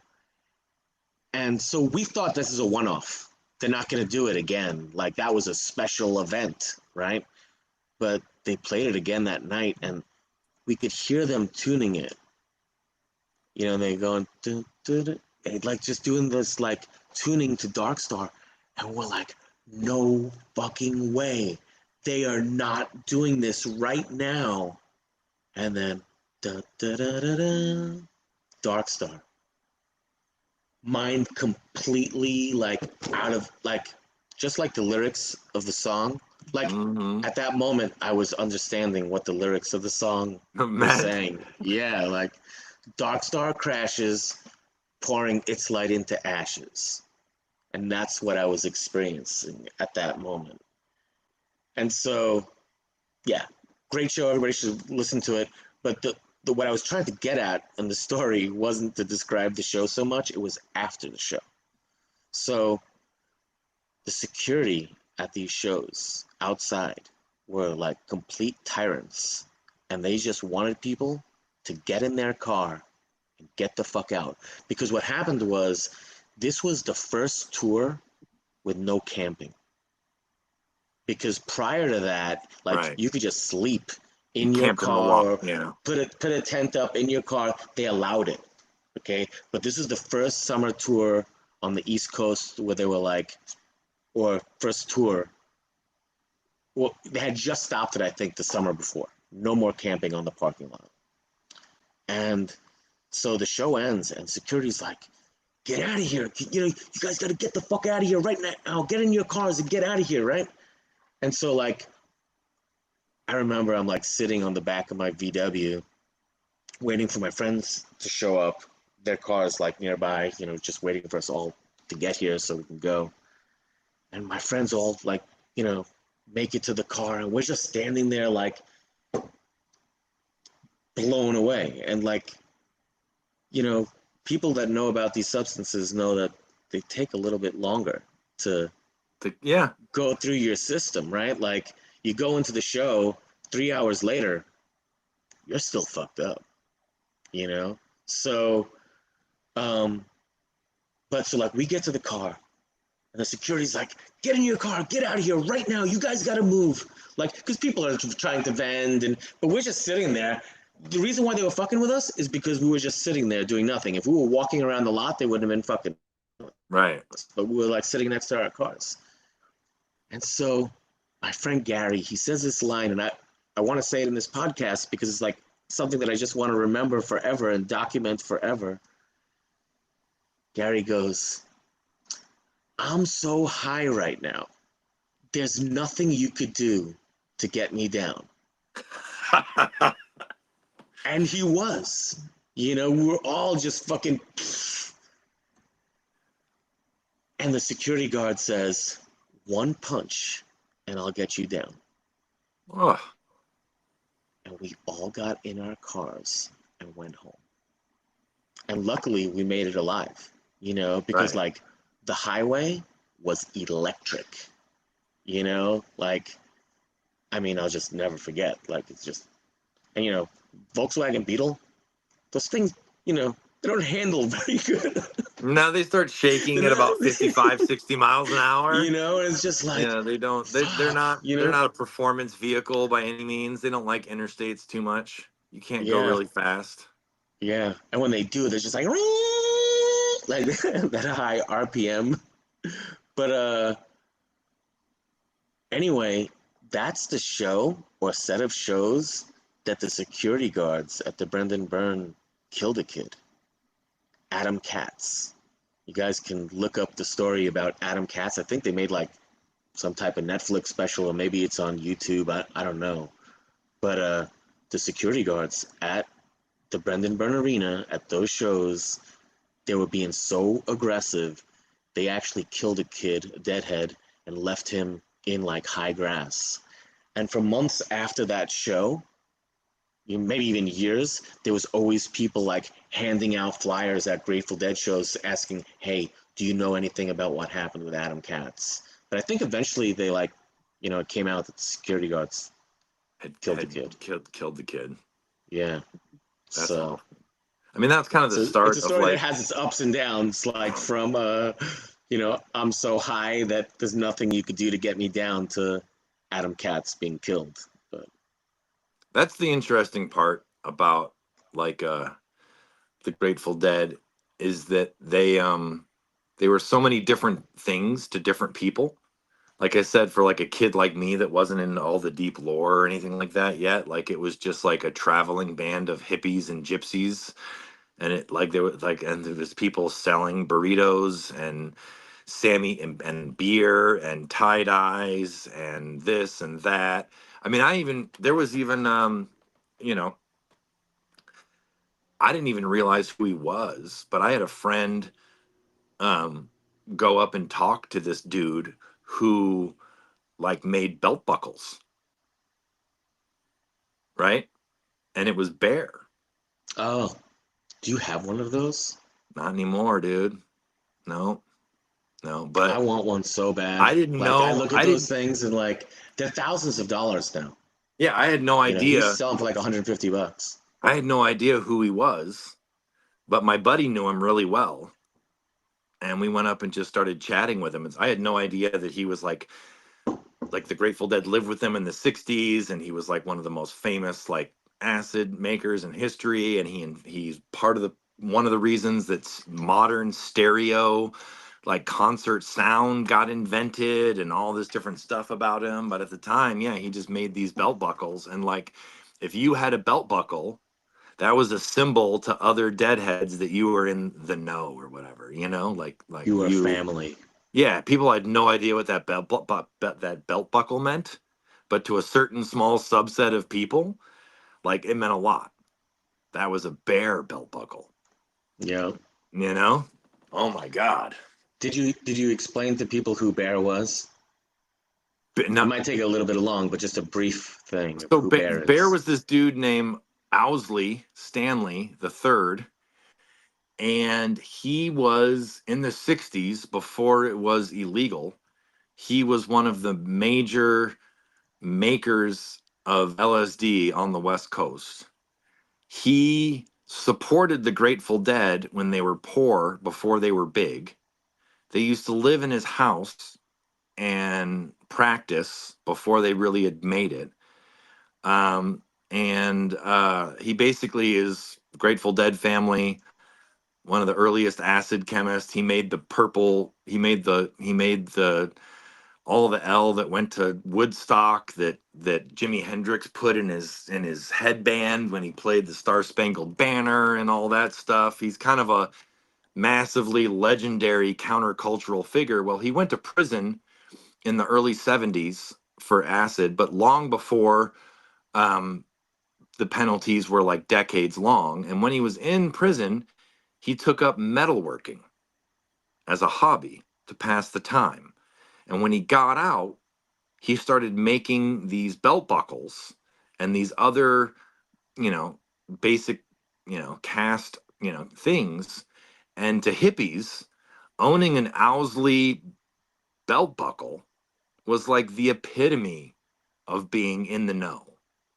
That was like you were getting something handmade by one of the original prankster like '60s era, like so he is a and then what's weird, this is like a kind of a tangent or whatever, but there's this cool story of how when he was like a teenager, he went on vacation with his family and he jumped into this pool from this really high diving board when he was in Hawaii. And he blew his eardrum out. I can't remember if it was the right or the left one. But anyway, he blew his eardrum out. It didn't heal properly. And so he got all this scar tissue on his ear. And then supposedly he was at one of the acid tests and he realized that that ear heard music slightly delayed, um, from one ear to the other, and he could hear where the sound was coming from and he could see it. And so initially, this is going to tie back, initially, all the tapes and stuff that were made were soundboards because Bear was trying to figure out how do we get the sound to sound as good to the people in the crowd that we're hearing it on stage with the monitors, where to put microphones. Like all that technology hadn't been figured out. They used to just put one or two microphones at a 45-degree angle above the stage and you just hear the whole band. And they started experimenting with like miking each instrument and like miking the singers and then figuring out And what they even channel. had the microphone had something built into the microphone so that it would take away other sounds, And so they would do right? this thing where they would listen to the soundboards afterwards to hear how the mix and that's what like led to like the wall of sound and all that. But like the Dead were trying to figure out how do we get the crowd to hear what we hear because that technology hadn't been invented yet. And somehow Bear Owsley, being this weird genius, in addition to being a chemist and sort of like the founding like funder of the Dead, he also kind of halfway invented like modern concert sound. by figuring out how to mic the band and where to put the mics and how to blend the mics and the soundboard and where to put speakers and all that. And like the whole like wall of sound thing that the Dead did was all his creation.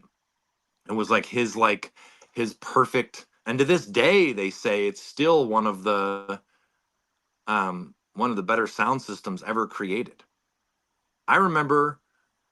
I can't remember what fucking year They it just was. stopped doing it because it was too expensive. It was too expensive in the 70s, Yeah, but there was like nothing they actually like stopped it. touring. They stopped touring because they said it was too expensive to bring the sound system that they wanted. They were losing money by going on tour. Because it So was a that's when they, giant, enormous sound system. it But was at a the wall time, of sound.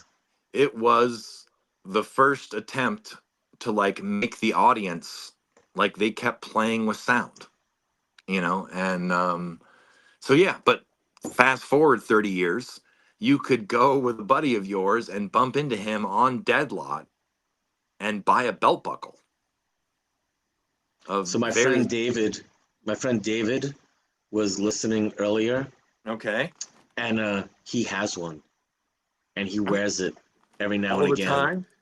Not all the time, but I've seen him with it, and like maybe if he's going out, you know, like not in the garden, but I mean, yeah, it's um, definitely something where, like, if you're at all a hippie and you see somebody with one of those, like, everyone knows what it is. yeah, If you're of a certain age, you know what it is. You know it's an Owsley belt buckle. And there was yeah, rarer ones. There was ones that were made out of different materials and stuff like that, depending, and all like that. copper or brass. Copper, brass, or what have you. And they were engraved and they had numbers on the back and different types of stuff. And yeah. You know, And I was gonna say I'm not the type of person to like be envious and jealous, mm, but when I see somebody with an Owsley belt buckle, I'm like, damn. You know, I just I can't. I should have bought one on Deadlot, obviously, right? For $150. bucks, yeah. I think is what they were going. Like now they're $3,000. I can't buy myself a $3,000 belt buckle. Yeah, no, I get it. I It's get it. like but it's like I look at that, I'm like, fuck. And I know the price is only going to go up. It's like it's not like they're ever going to go I down. still have some weird mementos. Let me see. Hold on one second. I think I have something over here that you might trip out if you see. Hold on.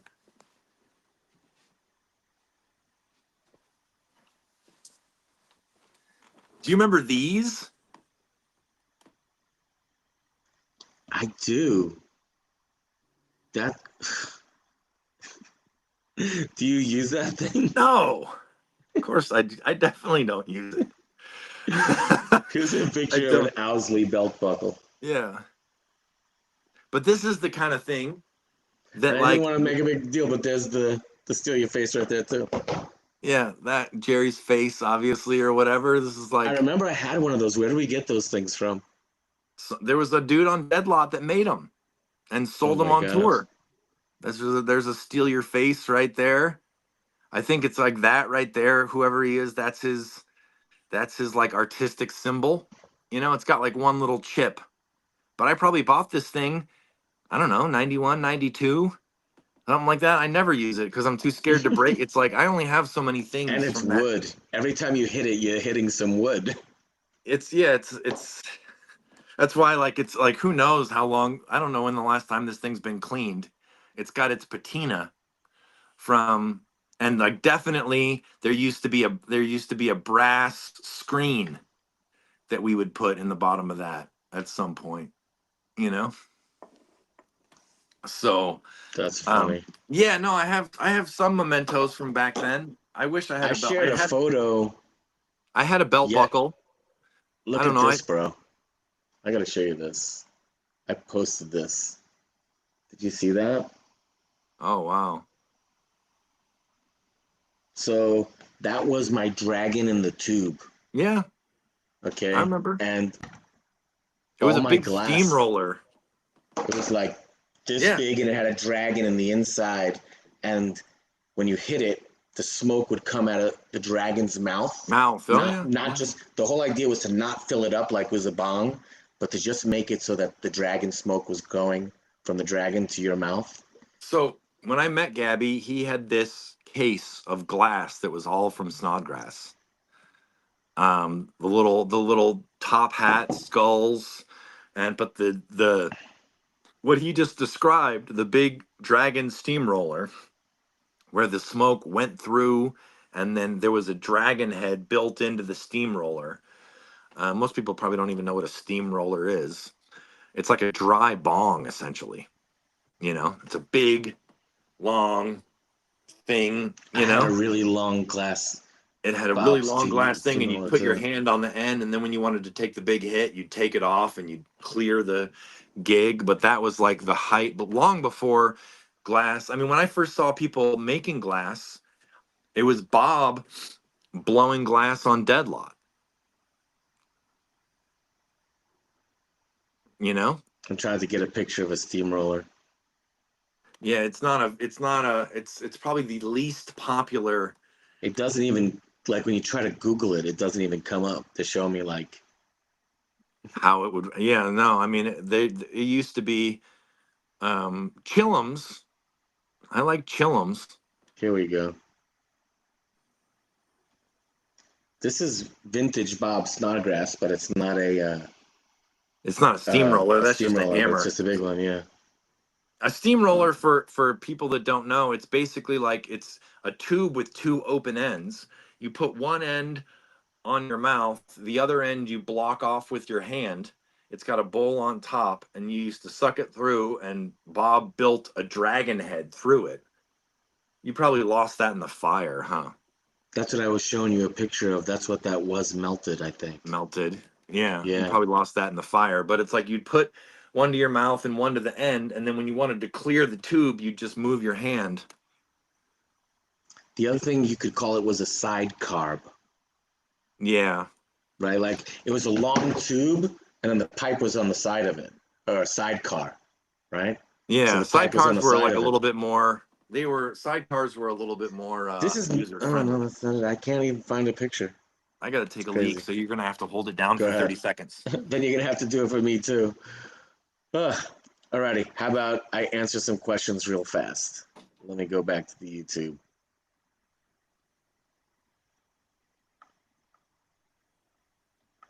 Let's see here. We made steamrollers out of anything we could use. Toilet paper steamrollers. Hey everybody, I think we've maxed out at a little over 200 viewers. If you guys would share on your social media, maybe we could get this up to 250. That would be super cool. I will say this is already the biggest live that we've ever done. So I'm grateful for you guys. And if at any point you want us to just hurry up and get to the collab stuff, yeah, Mission in the Green, send me a picture of a steamroller. So, hey, I'll let you talk for a second now while I go. Oh man. Well, I appreciate. Am I putting you under the gun? No, I go think you for can it. I can talk. talk. I appreciate everyone listening to Gabby and I ramble about random dead stories and only minimal weed talk, really, and all that. But it's kind of like I guess you could say it's sort of like a trip down what weed smokers used to be and how we met and where we came from, kind of thing. Um, when Gabby was talking about like buying quarters or whatever off Dude, and they came in pre weighed out wax, like paper, seal milled or whatnot. A lot of people, when you went on Dead Tour, you needed some way to make money to survive. I mean, there was some people that were wealthy and they could just afford to go party and get hotels and travel around and whatnot. But a lot of people needed some way to survive, and so some people chose food, some people chose hustling, clothes, what have you, and some people would grab. They would grab a few pounds of weed or whatnot, and they would break it down in smaller, divisible chunks, and they would go out and they would sell. They would sell to people like me on the lot, and they would find people. They would just. I was just saying that like everybody needed a way to make money on Dead Lot, And so one of So that you could get to the next show so you could get to the next show, and some people would and make have ticket food. money and buy weed. Some people would make food, some people would make tie-dyes, some people would hustle substances, some people would sell weed. And so that's kind of why it became like the premier place to find or hustle weed, because people would come from all over America, because Dead Shows did that. And they would, yeah, that's it. There you go. That's not a Snodgrass one, but it just No, shows you but it like, gives you an idea of like right. it's like one of those old school like early designs that fell out of favor, because there's no water, there's no bubbler, there's no anything like that. You're just getting a giant dry hit shotgunned into your mouth essentially. So it was kind of rough. Um, but I was just basically, while you were gone, I was telling everybody, thank you for listening to you and I ramble about um, mostly non-weed stuff, to be honest. Well, just so you know, I think we should be doing a show about non-weed stuff because this show has the largest viewership of any live, or we've never had so many people listening at the same time. We had Oh, like 215 people, I think, at most. Normally, I well think our then previous record was like 175. So, let me throw in one more story, and then we can talk collab or whatever. But um, this was, I don't even know, this 25 years ago, 26 years ago, something like that.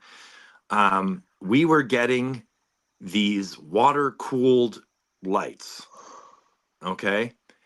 And it was a total bitch, and they were from Australia, all right? And what Gabby or whoever, Slavic, those guys that were selling it didn't realize was that they didn't really fit all like the bulbs. all the hoods, Yeah. right?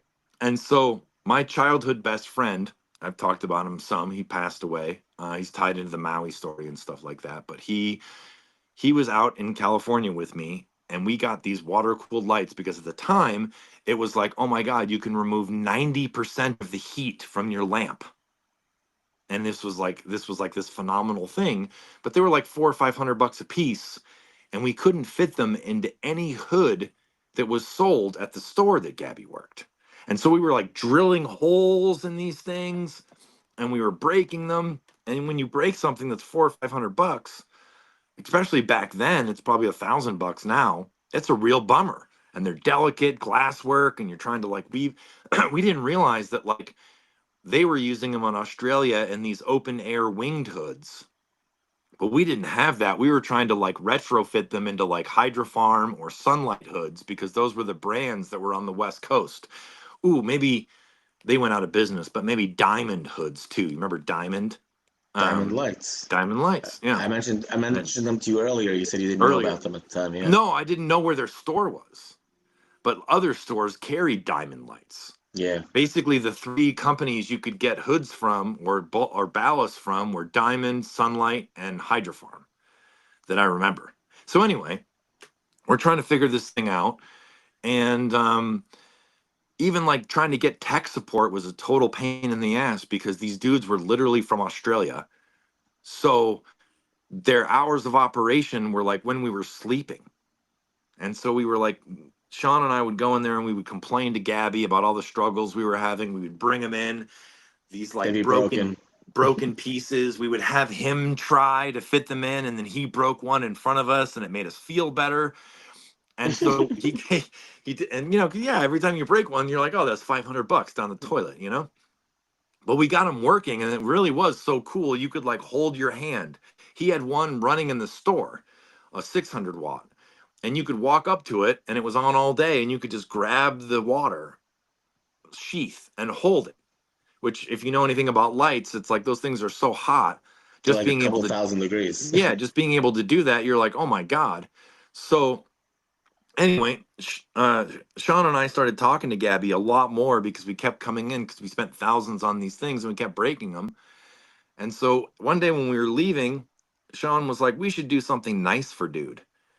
And so Sean rolled him a really big fat joint of the Mendo P, and we left him a note and my number, and we put it on his windshield wiper, you know, and we said, thanks dude for all the, whatever it was, thanks dude for all the help, like you're really helping us out with these lights. Here's a joint. Well, Gabby smokes this joint on the way home from work, and then he calls me. And he was like, dude, what the fuck was that? And that was honestly the start, I would say, of like Gabby and mine, like our lifetime friendship was like Gabby, we left a joint on the hood on the windshield wiper with a note with my number on it. And which was pretty risque to do because you're trying to like bond with like the Not to mention you're leaving your number like on a car, like outside of a grocery shop. yeah, no, it Like was a we're little like, sketch. people were always thinking cops could be looking or something like that, and so like Yeah, no, somebody else it could have was a taken leap your of phone faith. number. It was a leap of faith. But then he smoked the joint and he called me because Gabby has always been the entire time I've known him, he's always been a flavor guy. He used to tell me sometimes that getting high got in the way of him smoking more weed because he likes to smoke weed so much for flavor. Sometimes if he got too high too quick, it would get in the way of him smoking more. And so at the time, Mendo P tasted like there's really nothing like it. Still Yeah, to this day. yeah, it's I mean, very I haven't had a chance to experience Caleb's crosses, but I've I've never come across weed that I could even say, oh, that had the Mendo Perps in it, like I have that. some that's like But 3 but I months mean that. old right now, but I'll give it to you when I come see you in a day or two. Yeah, I'll give you a please little do. I'll give you a So chunk. But one thing, anyway, huh? wait, let me say something about the Mendo Perps. Huh? To this day, like I have the strongest attachment to the Chem 91, and then, of course, the Super Skunk. But the Mendo Perps, like to me, like some of the most unique weed ever. And What? I want to say something for the record, Huh? and because I know that like you won't. So sometimes people give Francis shit and say that he's lying about the fact that he popped these seeds that made the Mendo Perps. But you know, when Francis told me this story in 1999 or 2000, I think it was 1999, like this is the most common story ever. Yeah, I popped a seed and this is what I got.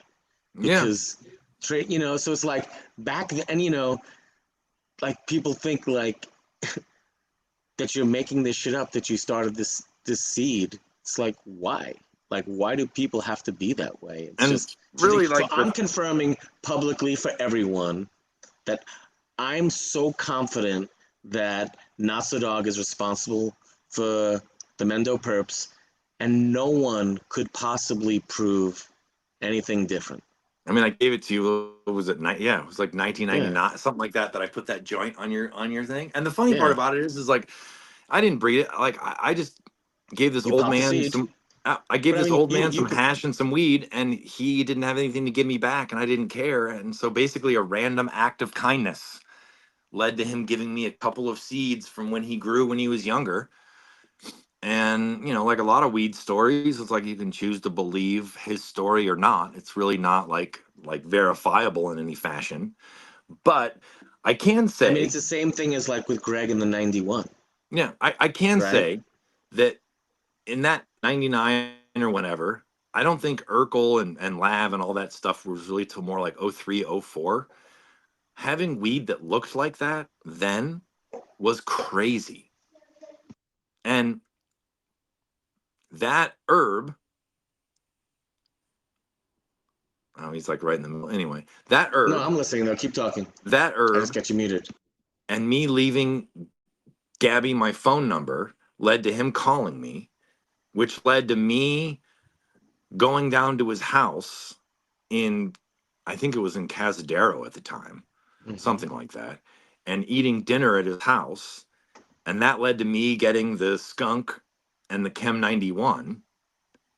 And honestly, like a friendship that it persists, in a strange way, so it's like I met Gabby when I was 23 or something like that, like, and I'm almost 50. So It's been a long time. And it was literally like, and that's, it's like Gabby said, like when I lived in Chicago, Sean and I would have a friend that we would pay loot to drive us to the store because he had a totally clean life. And we were so concerned about cops writing down license plates and raiding if they saw people coming out with equipment from the grocery store, that we hired a friend who had a squeaky clean life and didn't care to take us to the store. So like leaving a joint and your phone number on essentially what you thought was a cool stranger's car was a little funky, you know? It was a little And funky. it was a compliment to me that like because people always thought, oh, the guys that work at the grocery store, they work for the cops or something, you know? So like you knew that I was cool, that I wasn't a cop, you know? And Dude, frankly, so the funny thing is like for cops, it would have been a good strategy to do what I did. I so wasn't a I cop, but like I would try to no. make friends with people and you know, so So I opened up this shop before Gabby had his grocery store. I opened up the shop. We called it the the Headroom headroom, in Willits, and it was a hippie store. You know, it had pipes pipes, and it tie-dyes. tie dyes and Nag Champa and incense and posters. You know, various things from Bali and whatever. And what's crazy is I was like 20 years old, 22, whatever, and I had to go in front of the Willits City Council because it was considered a vice. Like I was opening up like a porn shop or something like that, you know? And I had to plead my case because they had ordinances where it had to be a certain distance from churches or schools. So they let me open up the store, but only if I kept all the hippie stuff in front and then the glass was in the back behind a thing, 18 and Behind the 21 and beaded curtain. behind a beaded curtain, whatever, the whole bit I had to do. So anyway, there was this dude every once in a while, just this is a very similar story to like how Gabby and I met. There was this dude that I became friends with, okay? And his name was Tony, or his name is Tony. And one day I invited him back after the store closed. We closed the shop and we went behind the beaded curtain. And I sat there and I smoked weed with him. And I think We at used the to smoke time, on the not in the retail area, but in the in the backyard, back, right? yeah, Like we'd go on that back, right? cement. And so we went back there and I smoked some Mally with him and I had some Mendo P and I probably had some dog and some skunk at that point in time because Gabby and I had been friends for a year or two at that point, and we'd already exchanged cuts. And a week later, there's this park on in like right by the pizza place he used to go get, right, Gabby. There was that park on Commercial, right? And so I'm sitting there at this park and I'm throwing a ball. I had this Australian Shepherd and I'm like chucking this ball back and forth. And this old man sits down next to me and he's like, I want to know who the fuck you are. He's like, because everybody in town, right, thinks that thought you were a cop and that you opened up that glass shop to bust people and to find out information about people. He's like, but then one of my workers goes in there and he smokes your weed and he says that you had two or three of the nicest kinds of weed he's ever seen in his fucking life, and no cop could have weed that nice. So we've all talked about it. We've all decided that you're a cop, but you're not a cop, but you're just some punk ass bitch kid. Who the fuck are you? Why are you in my town? And how do you have this good weed? Right? And that guy was Can Tony you tell us Sasso. who it is? Tony? So that's Tony Sasso. Oh Okay, who wow, died, that's so right? funny. That's who sat next to me. His worker. I'm friends with his brother, so I'm gonna share this with him. Oh, dude, he was scary as fuck. Some mid-40s man sits down next to you and he's like, "Who the fuck are you? How the fuck do you have good weed? We all thought you were a cop. You're not a cop." You know, like it was so aggressive. I was like, "Oh my God," right? But his worker, okay, who told him all that, who I smoked out in the back of his shop because I became friends because he bought a couple pipes from me. People know him now as Tony Mendo, and he's the Oh guy really? from he's Z Skittles, 100% Tony Mendo. You I can ask think we him. lost you for a second. So The hit. oh that's So funny. Tony Sasso's worker, okay, who I became friends with, and I gave him the weed that he brought to Tony Sasso and started that whole thing. That's Tony Mendo, Oh my who God, is that's so famous funny. for making the Skittles famous. Him and Fields are the guys that brought Skittles to like the larger weed community or whatever. But I met Tony when he worked for Sasso. Sasso drowned. You probably know it. Yeah, he Drowned. He died. Yeah, drowned. But yeah, he ended up going to jail for a really long time for cultivation, like 15, 18 years or something like that. yeah. And then he got out, and he was out for a few years, and then he drowned in the Eel River. She like jumped in the water and then didn't come up. He had a heart attack or some kind of medical issue, and people didn't realize it at first, and then he drowned. He was only in his He was a fucking legend. Just, he was a he's a straight Mendocino County legend, he's a straight unbelievable baller. I'm not going to tell his story on this No. thing, but he is an outlaw legend by all accounts. There is probably 8 or 9 dudes I know that are my age that all got their start working for Tony. And Tony Mendo is one of them. I don't want Yeah, to say Tony got his start working for there, but he, when I met him, I literally smoked the Maui, the Mendo, and maybe the skunk or something. I can't remember exactly. We smoked multiple different things, and I gave him a couple nugs, and he was so blown away that he took it to his boss. And then they all sat around talking about how could a cop have this good a weed. So then they all you determined did that I kind of was, look coppish well, to be fair. I mean, I still look. I mean, one of the things about it is like my buddies, I like look like a cop now too. my buddies in I gotta show you something funny. Go ahead, keep my talking. buddy who I used to get stuff from, he told me all the time, he's like, look, you live in the Midwest. Don't stretch your ears out. Don't get a neck tattoo. Don't get dreads. Don't look like a bust. He's like, your only power Yeah. back there is invisibility. If you look like at first glance, everyone's going to judge you in the first 3 to 5 seconds they look at you. So if you look like some blown out tour hippie, that's who they're going to think you are.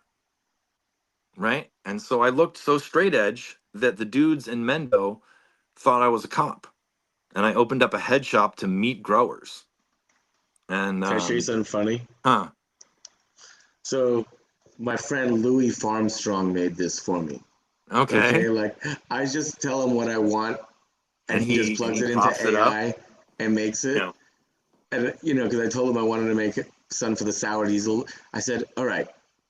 I thought I was testing him. I didn't think he was gonna be able to do it. I said, "Make me something that's me walking through the Grateful Dead lot with a CD that says Grateful Sour Diesel box set, and then everyone behind me, and I'm holding one finger up, and then there's a stadium with a Stelia face on it, and then he gives me this." But what makes me laugh about this is back in the day we saw this guy, you would think he was a cop for sure. Oh yeah. Tell me that I mean, doesn't look like a cop. I will tell you, dude, there was one time I was at a Dead show. I think it was at Buckeye Lake, right? And I saw a dude get tackled and handcuffed by a guy with dreads that went halfway down his ass. Oh yeah. And at that point, I was like, oh my God, like he had dreads, like full dreads, like fairly long ones, and like he straight up, like dude was running through the lot and he got straight up tackled and handcuffed by this dude that looked like just a total tour rat. So here's the thing. My kids get out of school early today, so we should get to the collab part. Okay, how much Because time do you have? not very much at this point. 10 Who knows? minutes? Could be. Just Okay. depends on, I'm not exactly sure it's picture day, but at some point my daughter is going to start blowing me up. Alrighty, we'll get to it right now then. And you'll just have to promise that we can do this again soon. Oh yeah, because, easily. You know what I wanted to say, bro? Huh. I've had a lot of people on the show, and I can say that I thoroughly enjoy talking with every single one of them, Mm-hmm. but no one like when I'm talking with you. Oh man. It's just the best. And I'm sorry if this is getting a little mushy from you guys, No. but like I want to say something that, like, I don't get jealous very often, I get jealous, like if I see somebody with an Owsley belt buckle, because that's something that I really want, and just like I just can't buy it, you know. Sure, yeah, it's a lot of But money right then now. when you did the podcast with Crybaby, which I thought was great, and I hope Crybaby's doing good, I was like, man, I wish I was doing this podcast with Francis, because I just love having these conversations and talking. And like I said, that's why I made this show, because I just wanted a place to be able to tell my stories. And I couldn't do it on your show. I was just like in the chat, sending messages, like trying Yeah, to I have no respond to idea. your shit I and have no stuff. idea how active the chat is. I haven't clicked on it, so I don't even know what's going on. I don't know if it's active. I I've been actually trying not to haven't be. looked at it much, but the last one I see is Not So is the real one, and the Not So and Gabby Dead Hour, so Yeah, the it's sort of. the comments have been all great. We're at 232 um, live viewers, Well, so one I thing was hoping we'd get 250. Go ahead. I will say about that is like when I started podcasting, and I was convinced to start chatting or whatever. One of the things that I wanted to do was like, um, and we did it pretty well on this show, I think, is this isn't bad at all, but lots of people when they do podcasts, it's almost like a weed infomercial, you know? And one of the things that I liked was like just the hundreds and hundreds of hours of like you and me or you and any number of other different friends we've had sitting around on a couch, smoking joints, talking shit about various parts of our life, about weed history, about the dead, about shared interests or what have you. And I always kind of wanted to bring that like conversational bit to podcasting. Like this is how a certain generation of herb people talk. This is how they shared stories. This is how they, because to me it's like the core of friendship or whatever is basically like I enjoy your company, and weed people, all of our history is oral, right? And so we would get around and we would sit around and we would smoke and we would tell stories, and you would repeat stories you heard from your friends, and some of them ended up later on being accurate, some of them ended up not being so accurate, but that was how you exchanged information. Was you just sat around with your buddies, you smoked joints, you pulled tubes, and you talked about stuff that you liked, you know, and what brought you together. And what brought a lot of us together of a certain age was weed and the Grateful Dead. That bridged a lot of gaps, initially. Yeah, it's So something that you could just talk to people about. yeah, and there was only so many people like we used.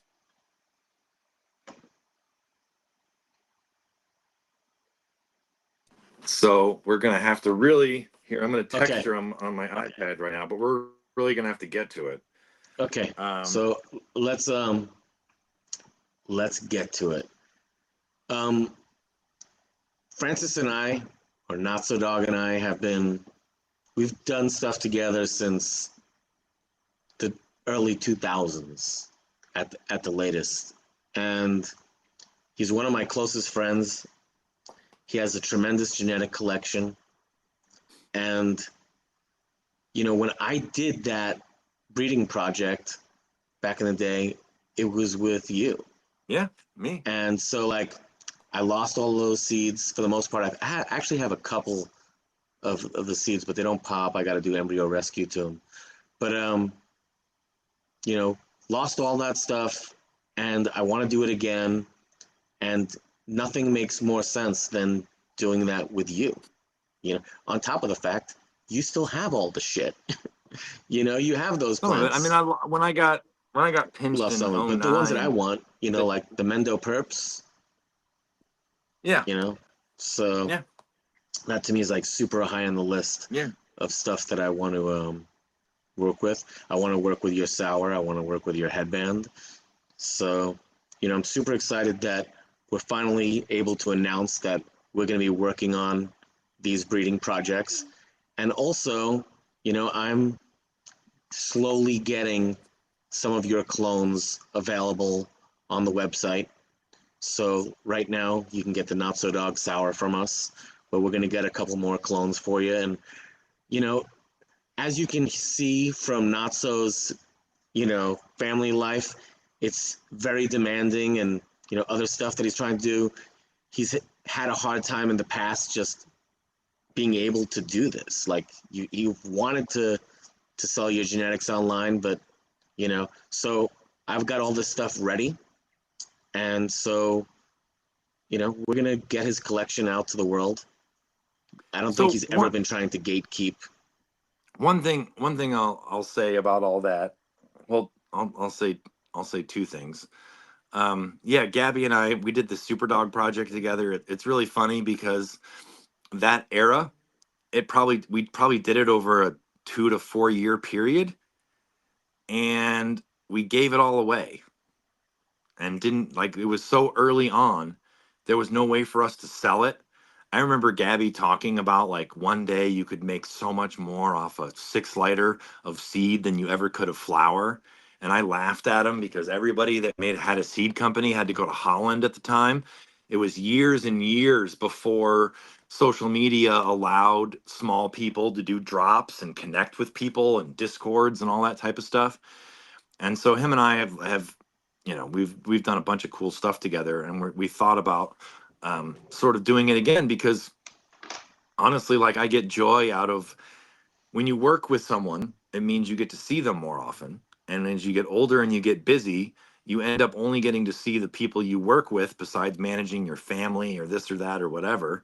And so Gabby and I doing stuff together means that we're going to be able to see each other in person more, which is Do you know when the last time we saw each other was? too long.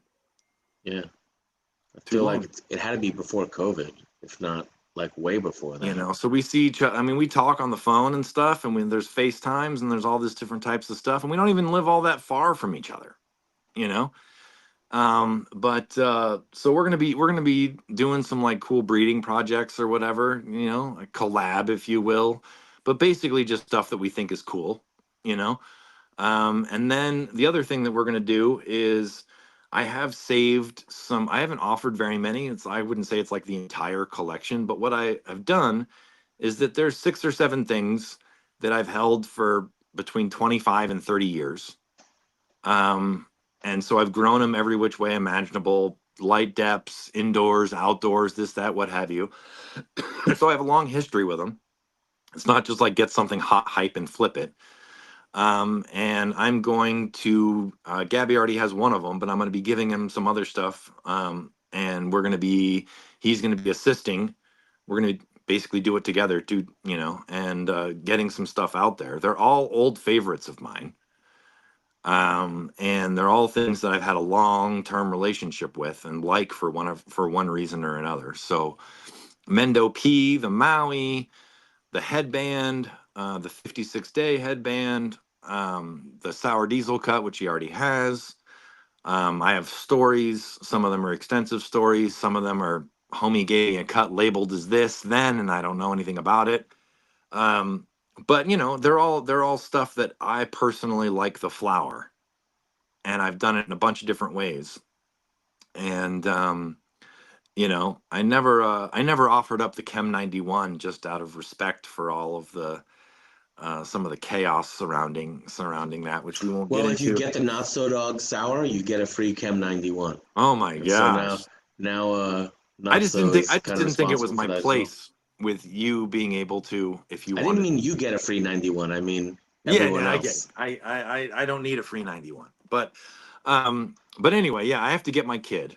So we'll All keep this right. fairly short and sweet, but Gabby and I are going to be doing, I don't know when they're going to be released, but we are going to be doing a few seed projects together, basically blending some cool stuff he has with some old clone onlys that I have. And you can get some sour diesel off him right now. And over the next few months, he'll have 5 or 6 more things for me, that I'm happy to talk about. I have pictures of. I've grown in a bunch of different ways, and they're just stuff that I like. You know, hopefully you like it too. And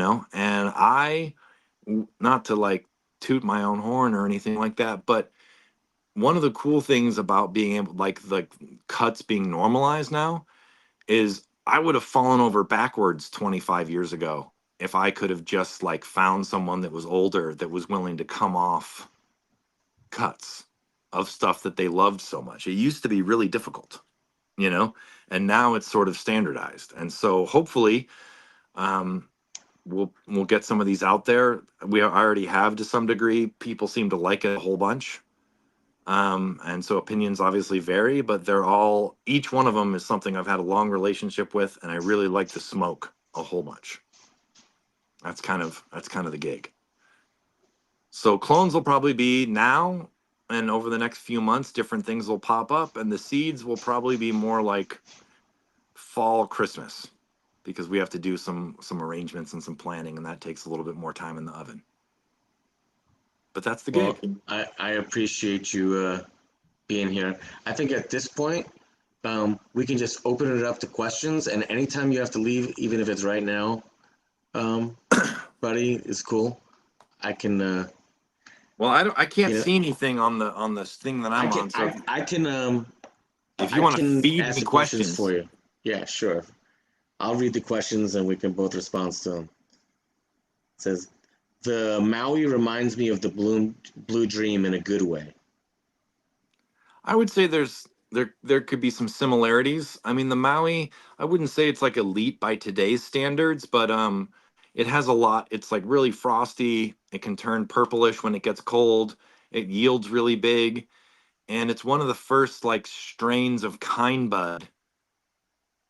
Like I've had it since the 90s, you know. So Someone asked if you could explain the difference between the headband and the sour. sure. They're both all right. So I think they're closely related, but I don't know the backstory on either cut. So it's basically impossible for me to like say how. The headband is probably my favorite diesel type plant. It's taller, it's more sativa, it's got a bigger, zippier, weirder high to it, for lack of a better term.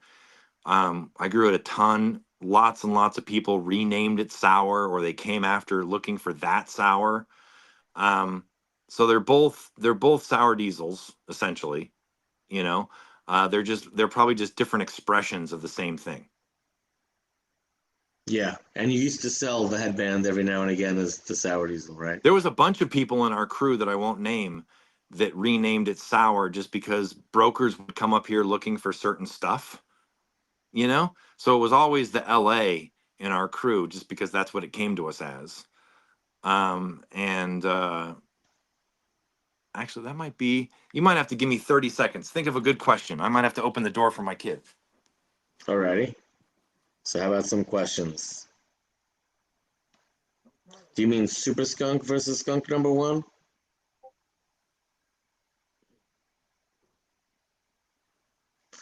What's up, Portland, Oregon? Go Timbers. I'm a Timbers fan for sure.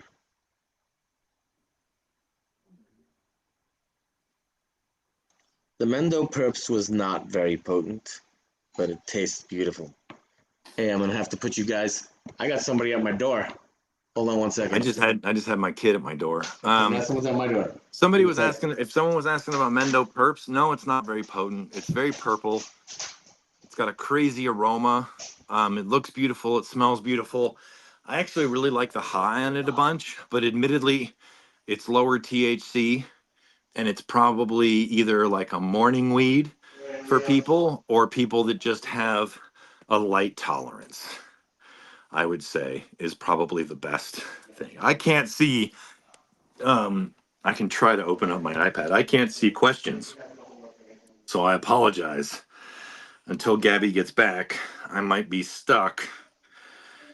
Um, but we will see if I can log in maybe on this thing and see what's up. And we'll go from there.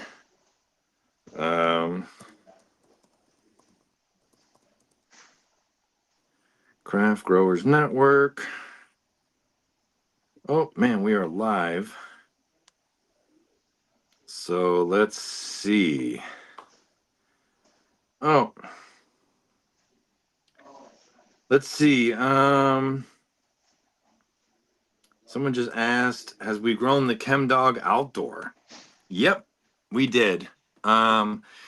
It is kind of a pain in the ass outdoor. It really turns into sort of a super leafy Afghan. It stays kind of a short shrub. It takes quite a while to veg it up. It's not a very good outdoor plant. It's much better indoor. Or honestly, it does pretty good it can do pretty well in depths. For whatever reason, depth. I have some really nice expressions Alrighty, of I'm it back. in depth. Glad I didn't lose Notsodog. I got a package and I'm excited about it. So I'm gonna open up this package right here online. There's some wetness in this bag.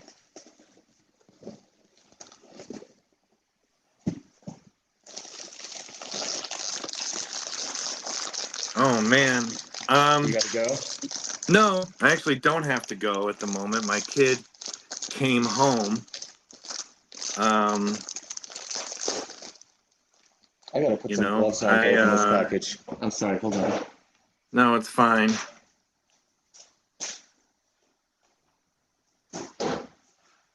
So someone just said on the Chem Dog, I know Gabby's answer, but not so organic versus minerals. I think it can be grown excellently both ways. You know, I'm not like a purist when it comes to a specific method. Um, I, I, it can be grown really well organically. It just needs a really available soil and food. You know, so there's no issue with getting beautiful herb with the Chem So Dog I got this organically. package.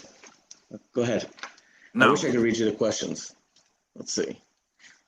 How does the Mendo do outdoors? the Mendo, the Mendo is fast outdoors. It can get pretty big. It's probably one of the earlier things out there, you know. Um, but it's kind of dinosaur weed, honestly.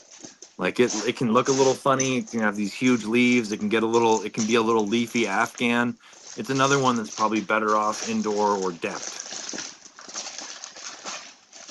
Is this Okay. you got like gloves? You normally open up packages with gloves on? Yeah, bro, COVID. No. Oh man. No, there's like moisture in here, and it's from the tissue culture, Jesse at Mothership Labs.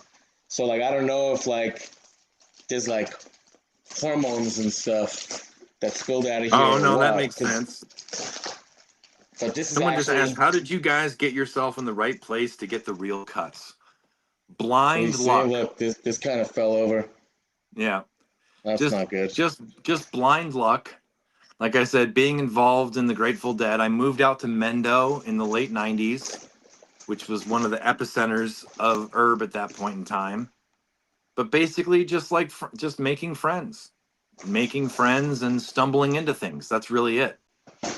You know? You know, I don't know. Now I'm going to be a little distracted because I'm going to try to look down and Okay. read. Well, now people are going to get distracted by this right here. The Mendo pea smell translate to flavor. Absolutely. Wouldn't you say so, Gabby? Absolutely. The And Mendo it's why peas, it's why I like to smoke it. the If it Mendo wasn't for peas, that, the Mendo peas nose and flavor are very related. It does a very good job of all that kind of stuff. Um, the sour seems to be boof organic. I mean, look, the thing about organic versus salts is like the plant, whatever plant it is, it wants to be fed the right amount of nutrition. It wants to be able to absorb the food that it wants to absorb when it needs it. And if you can give it to it that in living soil or organic or with teas or with salts or what have you, it'll generally speaking be relatively happy. You know, it's not like there's not really like one way or another. It's really about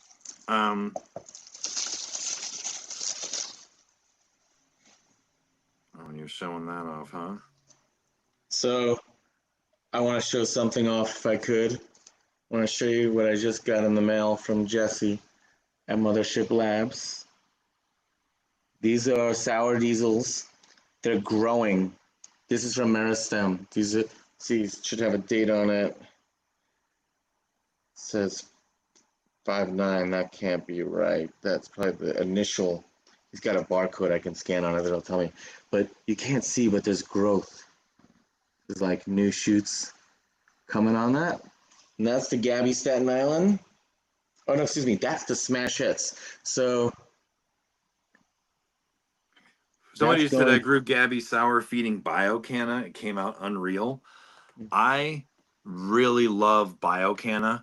I feel like Canna did a really, really good job. BioCanna is a vegan, organic liquid food. It's not fully complete. You probably want to use some calcium with it or something like that. But for the most part, it is a really easy to use, really high quality. Oh, wow. That's a nice little nice Smash Hits out of So tissue Smash culture. Hits is ChemDog's dispensary. Somebody just said, I've been using the not so curing method and it's made my final product so much nicer. I'm glad. Part of the What's reason the why I not put it so out curing there. method? Huh?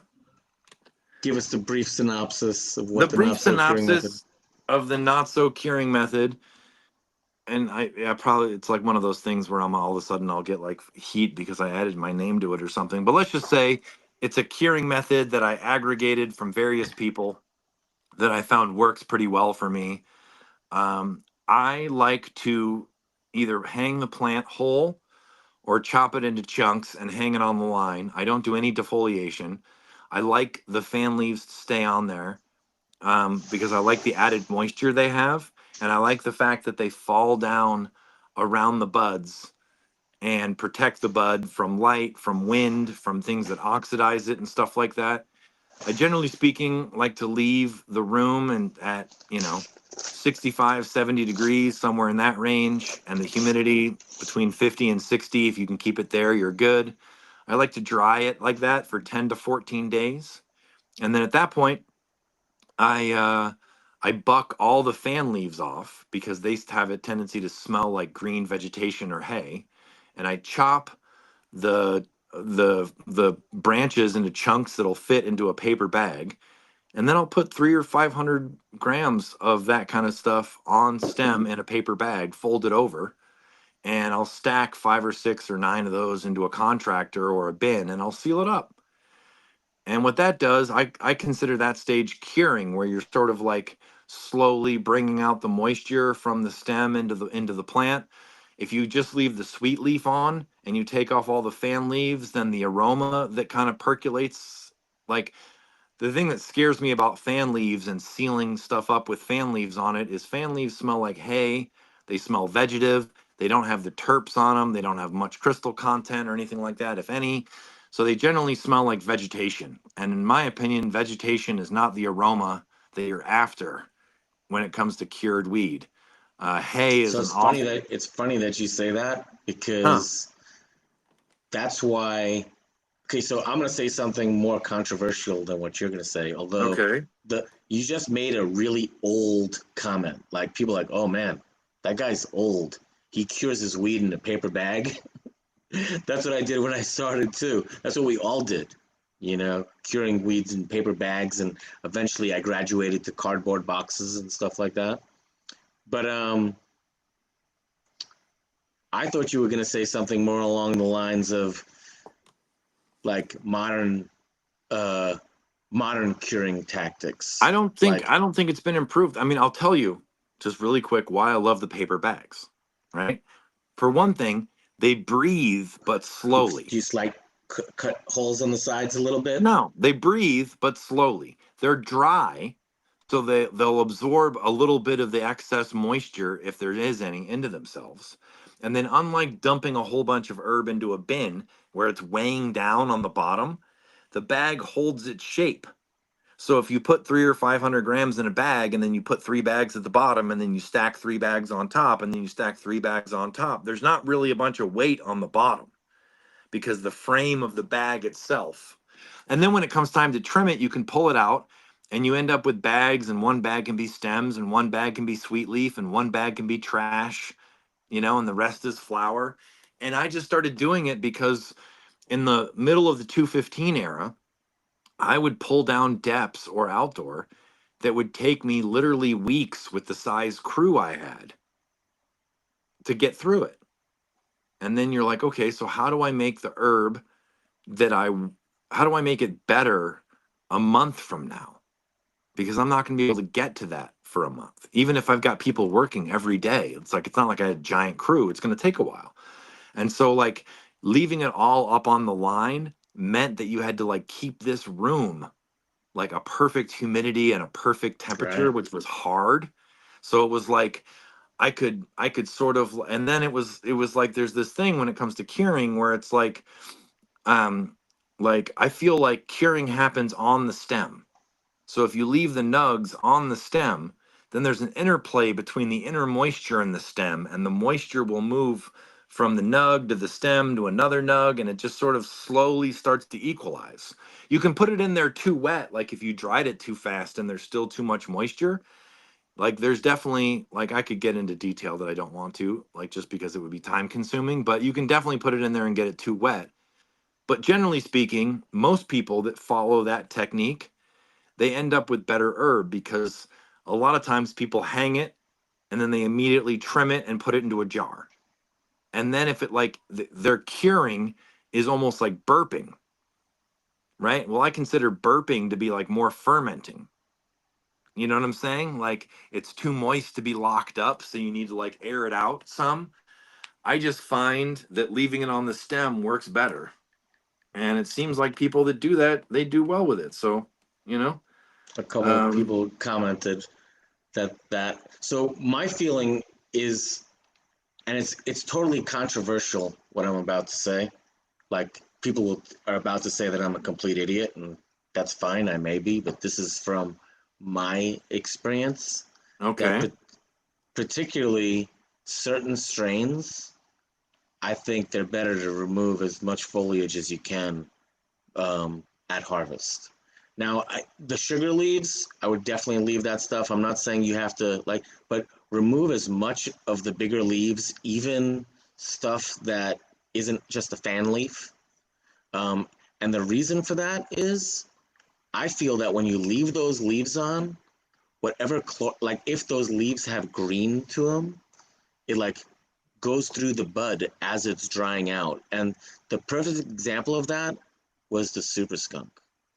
I felt the super skunk was a strain that you really want to trim it when it's fresh, or That one's else an unusual one because that's one of the very few strains that was best literally as the day it was smokable. I think There, sour diesel's similar. there was other strains that I felt like benefited from a cure or a nose. I felt like the older the super skunk got, the closer it got to just being generic greenweed. But when it was fresh and barely smokable, it reeked. It really reeked. And so yeah, I'm back to not looking at comments again or whatever, and I do have to go in a second, but Alrighty. um I'm happy. Gabby and I will do this again shortly. Reach out to Gabby or me if you're interested in any stuff like that. Gabby's got some sour cuts right now, and he'll be getting some other stuff. I'm gonna go see him in a day or two. He's got some other stuff coming from me pretty soon. We've got some. We've been talking about doing a couple cool breeding projects for probably like the last 8 or 9 months, and I think we're gonna actually make them happen this fall. So that's positive. And I hope you guys liked all the blathering and the chats and the random Grateful Dead stories and the stuff from when we were young. That's what I have to say about that. Alrighty, buddy. If you gotta go, you can go. I want to show everybody a couple of All things right. Well, I'm gonna before bail. I do go. Alrighty, I love you, brother. Peace, buddy. Love you too. Hey, remember you gotta leave the app open till you're fully uploaded. It'll Leave the say studio or cancel. you can just like leave the studio, but leave the app open. You've got it. And I'll do that. yeah, leave it open probably for just a little bit. It depends on if you start to lose reception, but you're at 99%. It could be done in a minute. Okay. Peace. Alrighty, bye. So when I got this plant, I called up Greg. This is the Chem 91 from Smash Hits. That's Greg's dispensary and grow in Massachusetts. And this plant here, which like looks like a living plant ready to grow. I think we have this in root hormone. I have to ask Jesse, but I think the whole idea is to have this plant grow from this point to root and then just be taken out. But I'm gonna give this to Greg tonight. Give him a nice clean copy of his plants, and then I'm also giving him his plants in meristem tissue culture, and I'm gonna encourage him to learn how to grow them, learn how to take care of these things. There's a good chance that he'll just let them grow into the lid and not take care of them. But I mean, this one, when it roots, we can just teach him how to pull it out and stuff. But yeah, these grow into this, and it's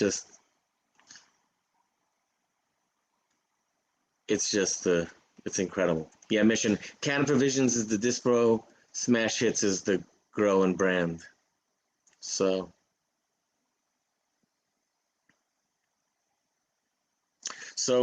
Fowl, just to be straight with you, we had some stuff that didn't make the trip. So I should be wearing gloves because it's feeling wet. But yeah. But I'm excited that today I get to just give Greg his cut. I know he has it, but like he doesn't have it at a TC as perfectly, immaculately clean as these are. And you guys have any more questions for me before I let you go?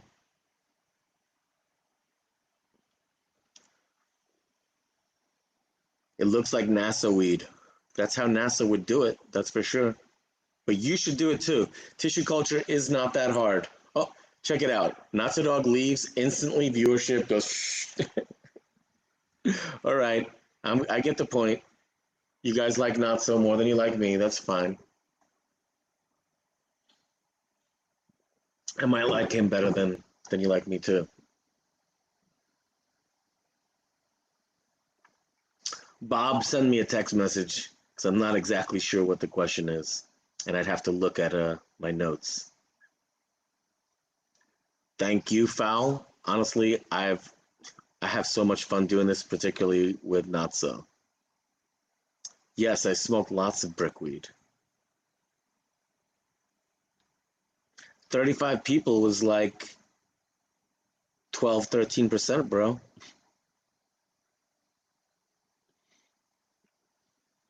Notsodog is always main the attraction on every podcast.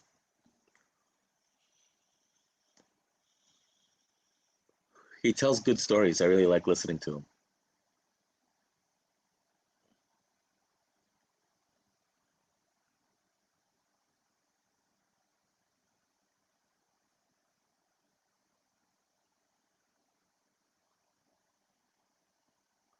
Motorhead, I'm not going to respond. I'll let that answer your question. So, I'd ask you guys what you thought of today, but I've been getting an incredible amount of love in the comments, the highest viewership that we've ever gotten doing live, which, 250. It's not like we're any type of viral stuff, but it's catching on, and I want to do this more.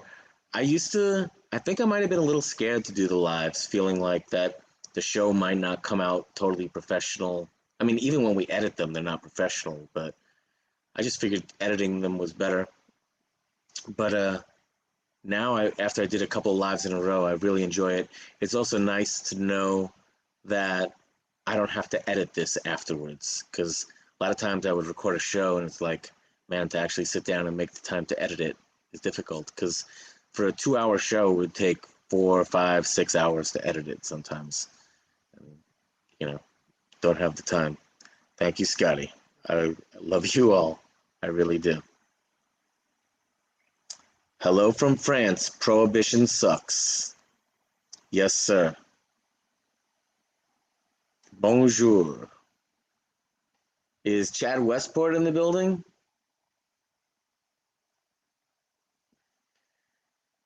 I enjoyed it too, Bo. And one thing I'll say about these things that I always tell people is you don't have to watch. I make the videos just because we can. We also have them on Spotify and Apple Podcasts as audio only. And if you're a YouTube Premium, you could just listen, put the phone in your pocket, with the screen off, and listen. That's the way I really like to consume the stuff. If I was you guys, I wouldn't really be able to just like look at me and Francis for almost 3 hours that it's been going. I'm sorry. I don't know how to pronounce your name, Elizando. Um, I know I wanted to focus on the audience a little bit more as well, but to be honest with you, I have to figure out how to put the chat on my screen because my phone is too far away. I don't want to like be holding it like this to read the comments, and at this distance, I'm not able to see it, and I'm not wearing reading glasses. So, yeah. So sorry if we didn't get to answer more of your questions. I really wanted to, or I should say, Notsodog. I'm still here to answer any questions if you guys want for a couple minutes. Thomas, like getting Notsodog to do anything is very difficult. He's really kept busy by his family. I've been talking to him about doing this collaboration for a year, and at no time was it like, no, I don't want to do this. It was always like, yeah, that's a great idea. We got to do this. But he's so busy that it's hard to like get him to, do anything. And, I've had his sour cut for a while now, but I didn't want to sell it until me and him talked about how we can collab like that. So, yep, now I've got his sour. We've got clones of it ready now. I've also got the box set. And yeah, the box set includes the original sour diesel, in quotes, original sour diesel. That's the one that I've had forever in me and my circle of friends. And then the AJ Sour Diesel Philly Cut. Then we have the AJ Sour Purple City Genetics 2004 cut, which I should have said that one last. That one, I don't know anyone that's grown it yet. I've just given it out to people. I'm throwing it in the box set. It's essentially a giveaway, and it may not always be available like that because I'm not producing it now. I just have some clones of it. Every now and again, that'll be thrown in the box set. Then we have the Gaby Staten Island and the Notsodog Sour Diesel. So, right now, if you got them, you would be getting 5 of them in the box set. So hit me up and I can talk about how much we can get those to you for. I prefer not to do that on YouTube. Yeah, so we use Riverside, and the reason why we use Riverside is because they do better job recording podcasts, and we do a lot of like pre-recording podcasts as well. And the thing about Riverside is everything is stored on your device and then uploaded. So that's why I told Notsodog not to leave till it was fully uploaded. So like for instance, if you have some type of connection issue, everything is saved. You don't lose anything in that case. So that's why we use Riverside, because that's what our plan was initially. You know what I just noticed? Holy shit. Live stream chat. Man, I'm so dumb because I have it now. Somebody make a comment.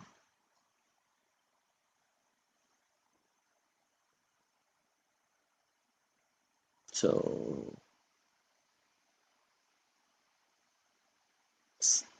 yo. So I see that yo-yo on the YouTube chat, but it's not showing up. There is a chat window. Oh, now it showed up. Now the yo-yo. So it's a little bit behind. But I did actually get the chat, so now I can see it. Next time I'll be able to do a little bit better. And I can even make that a little bit bigger. It's not as nice. Let me see what this does. Show on stream. Oh, okay. I'm learning. Can you guys see this now? I never did that before. I'm putting people's chats on the stream. It says, is it working? Alrighty, that's cool. I'm new at this podcasting stuff. I don't even know half the stuff that we could do with this now that I'm just fooling around. So I'm gonna put this question up when it comes up. Now I'm just playing around. Regarding the program that Spliffy uses, I think that's better for streaming.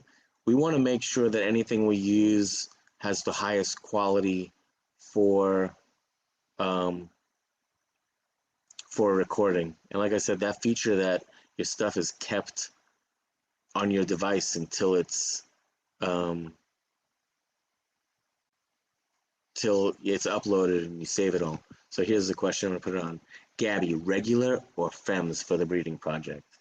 You know, it's funny because I'm not a big FEMS guy, but I feel like we have to do some FEMS because what I want to do is make the 91 reverse. It wants to do that already. It's obviously been known to throw out a couple of nanners. So I want to make it, completely reverse, and then I want to pollinate. I have a copy of the Mass Super Skunk that a friend gave me. Still trying to confirm that it's the correct one, but I really believe it is because it's a reliable source, and I've seen some of the flowers. And so I'm going to cross the 91 to that, and then I'm also going to cross it to all the sours, the Mendo Perps, so I just feel like, we're going to do regular breeding with males, of course, too. I have a ton of pollen and a ton of males. Dude, let me grab something to show you.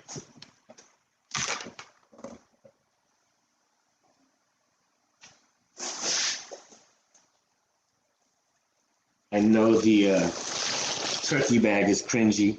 Sorry about that. But I just got these seeds given to me from a breeding project that I'm doing with my buddy, the Marshmallow Man.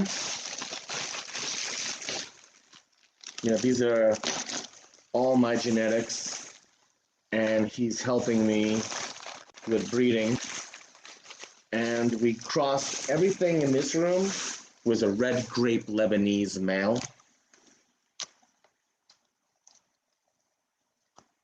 So let me see. Okay, so here's red grape Lebanese crossed with the Suffocake. And he just gave me like a few seeds to get started and go through. Doing a little germination testing. Pink runts. So everything is red grape Lebanese crossed with pink runts. Like I said, we have tons more. These are just like little vials just to get started. Orangutan titties crossed with the red grape Lebanese.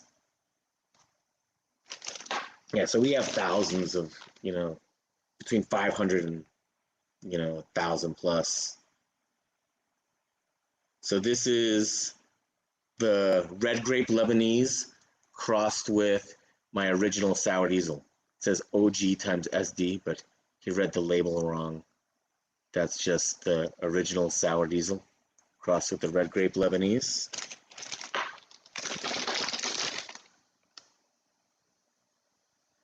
Red grape Lebanese crossed with the mochi. So some modern stuff crossed with some old school stuff. This is the AJ Sour Diesel Philly Cut crossed with the Red Grape Lebanese. And Sourdough crossed with the Red Grape Lebanese. Blue Dream crossed with the Red Grape Lebanese.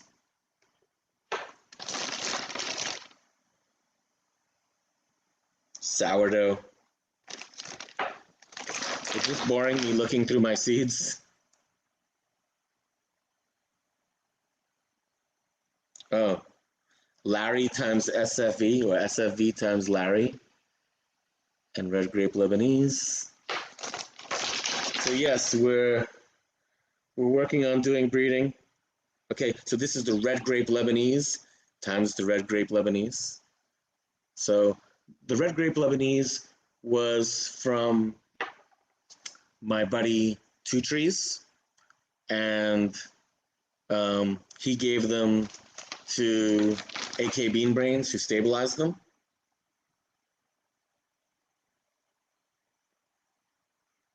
This says Lebanese times the Gaby. Or no, I think it's Blue Andes. It says Gaby, BA. Gaby's me. What else we got? We got more Red Grape Lebanese. Oh, GG4 crossed with the Red Grape Lebanese. Stuff a Cake. Sourdough. Yeah, so lots of good things coming. Notsodog says, at this moment, I'm dealing with kids.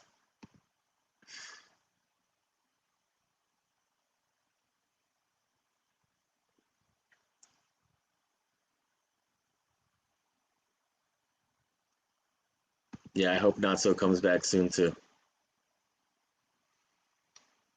I have to leave momentarily because my kids need my babies need water, and they're kids, and then I got my son has go to school night. So no, I have not, Greg.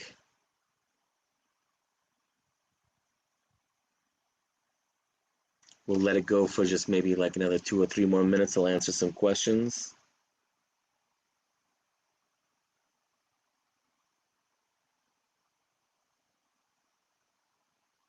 I don't know Caleb, but he's friends with Notsodog, so I'm hoping to get him on the show eventually too.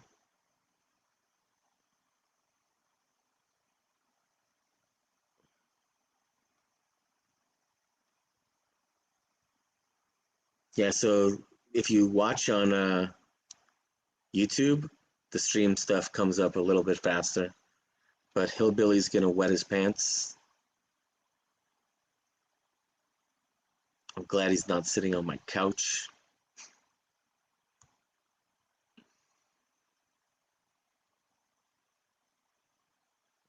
Yeah, so now I know how to see the chat. I could have shown Notsodog how to do that too.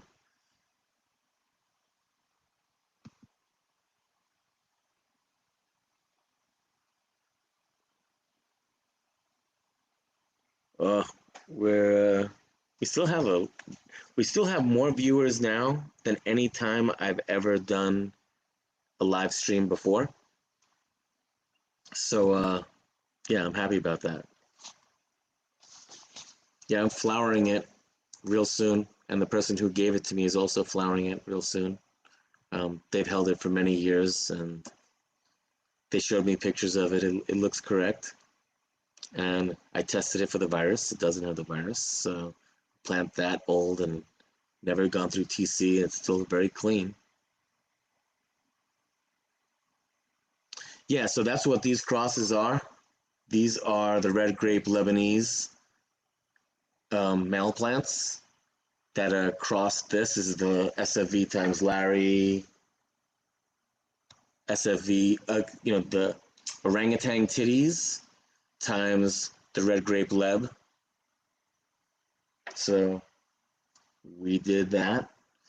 Then we've got pink runts times the red grape Lebanese. The red grape Lebanese is a crazy looking plant. I haven't actually flowered it out. We're working on it. But because we had the males and it's such an epic strain from what I've seen and heard, we did this breeding project. So, but it's the plant growing in the veg is just an insane plant. And you can tell it's got, you know, some nice sativa leaning qualities, which is rare these days.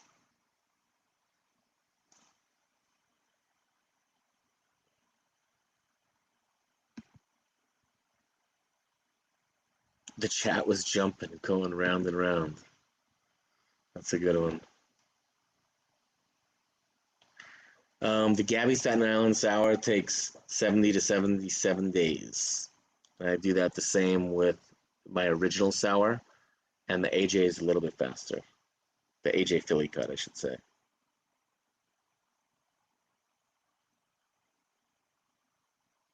I'll have to ask what makes the red grape, the grape red Lebanese grape.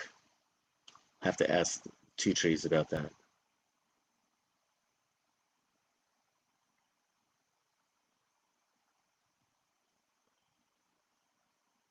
Alrighty, if I don't get any more good questions in a minute, I'm just gonna let it go, which is kind of sad because we still got 167 of you listening, but I do have to go water the plants eventually. And I feel like,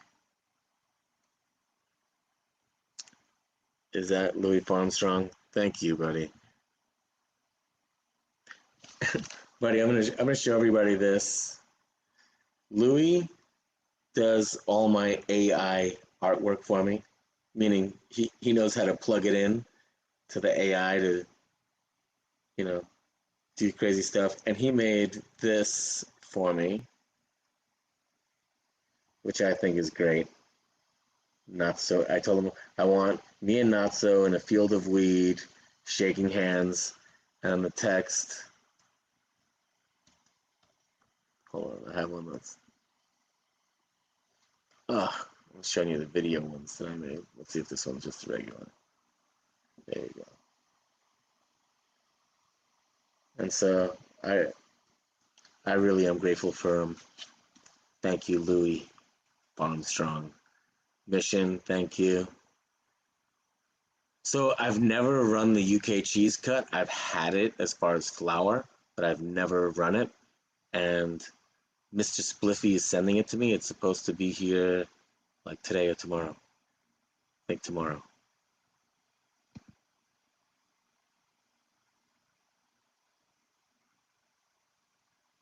Hey, reeling and a rockin', what a crazy sound. Or how about someone earlier said, you know it's gonna get stranger.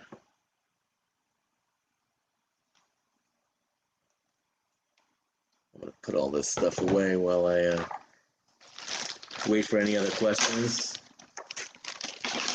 I'll keep you on an extra couple of minutes listening to me to clink all this stuff.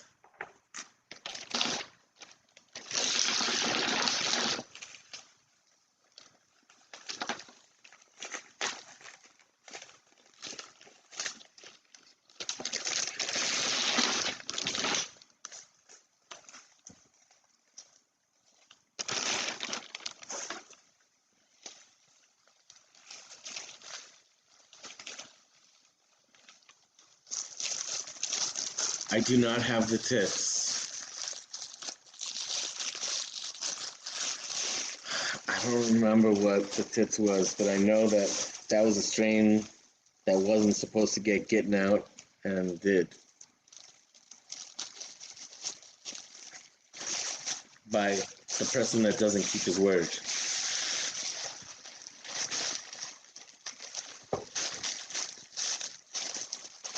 Hey, can I ask you guys a question? I think I know what you guys are gonna say. So, but I'm gonna ask you anyway. I have a friend. I care about him a lot, and he's mad at me because I won't give him the Mass Super Skunk. And the reason why I won't give him and it's the plant that he wants more than anything. He's a friend. He's a friend that I met through selling clones, and he's purchased like tons of stuff from my genetic library, and I give him stuff now, like, but he wants me to give him or sell him the Mass Super Skunk, and I won't do it because when I got it, that's what I agreed to. And the person that gave it to me so I could breed with it because it was part of like the program. Cross that with the 91. That's how I started most of my breeding. And so he's upset that I won't give it to him, even though I gave my word that I wouldn't give it to anyone. And he's like, well, you're gatekeeping, and that's just as bad as all the other people that are gatekeeping. And the reason why I don't think that's the truth is because, like, I said I wouldn't give it out. So if I don't give it out, if I give it out, then I'm breaking my word. It's just, I can't do that. So he's like, well, when your friend gave it to you, he should have known that you were going to give it to some close friends. I was like, yeah, well, that's not what we said. He said, don't give it to anyone, just use it for breeding. So.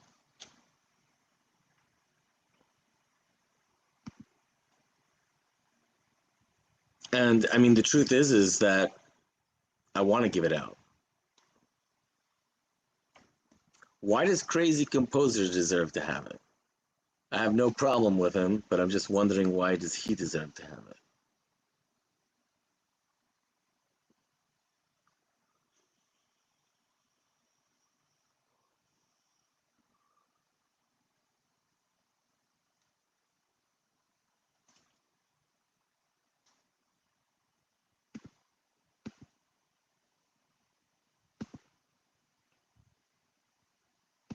Honestly, I think it should be put out. I think, I think it should get put out, but I got to honor my word. And to be honest with you, somebody offered me a lot of money for it. And I said, no, I can't do it. And I told the guy who gave it to me, and he's like, look, you got to do what you got to do. Like, if you got to sell it to take care of your families, like, whatever. But, yeah, so, and now the person that offered me a lot of money wants to see the flower. So, we're flowering it out. And maybe down the line, it'll get sold, and I'll share the money with this guy that gave me the cut. Ask the dude if you can give him a cut, if he's a stand-up guy. I actually talked to him about it. I was like, my friend is getting really mad at me. And I told him no, and he's thanked me for saying no, which, every now and again when people ask me for it, I tell them that, and then I send them a screenshot, because he doesn't really know me. And, like, when we first started talking, I know he wanted to give me the clone, but he had this feeling inside, like, I've never given this to anyone. This is the thing that I keep the closest. And, he gave me the cut, he gave me the 91, and he reached out to me when he heard all this drama with the person that shall remain nameless. And I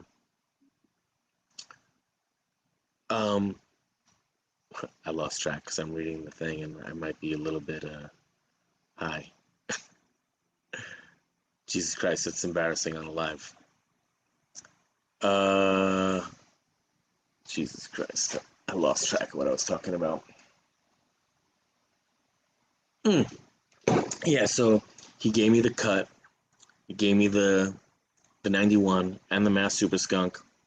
Didn't want any credit, like, because other people that were giving me cuts, I was thanking them publicly. He's like, oh no, I don't want any credit.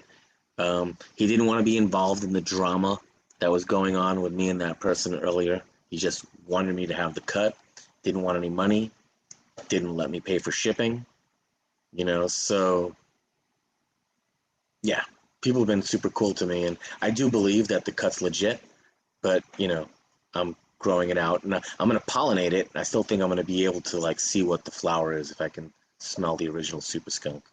I think I'll be able to tell. Yeah, it looks like the same Super Skunk I remember.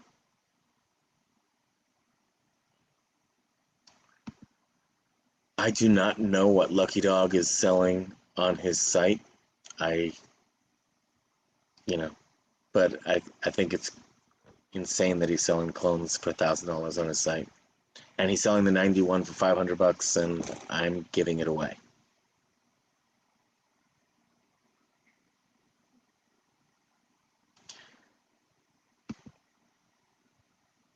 I'm just trying to open up Stacy's message, and it just went away. There you go. Yeah, like I said, I think it's legit. I think he's legit. So I believe that it's the right cut. But you know, I'm not currently selling it. I'm just gonna breed with it and flower it, and we'll see. Like I said, somebody offered me $5,000 for the cut, and I told my buddy, I was like, I'm turning down $5,000. I'm like, I'm sure you don't want 2,500. And he doesn't want the money. Like, I mean, I'm gonna give him the money if I do it, but the point is, like, if his choice was like take $2,500 or it not be sold, his choice is that it not be sold. But he also doesn't want to hold me back from being able to support my family.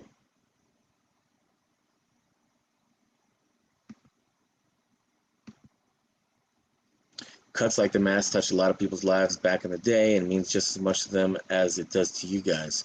Modern cuts being held so they don't get hoarded out is one thing, but older cuts, exclamation point. Yeah, I mean, I agree. And so the good news is that I've put it in tissue culture. And so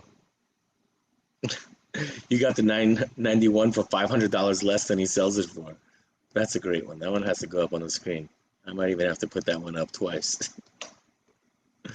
So yeah, check it out. Gabby's learning how to do the live stream now. I can put your comments up as they come in. Wish I could have done that before.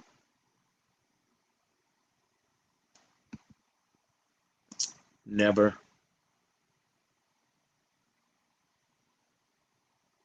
I am having fun. And like I said, we got 157 people listening. So it's hard for me to turn it off, but I will have to do it shortly.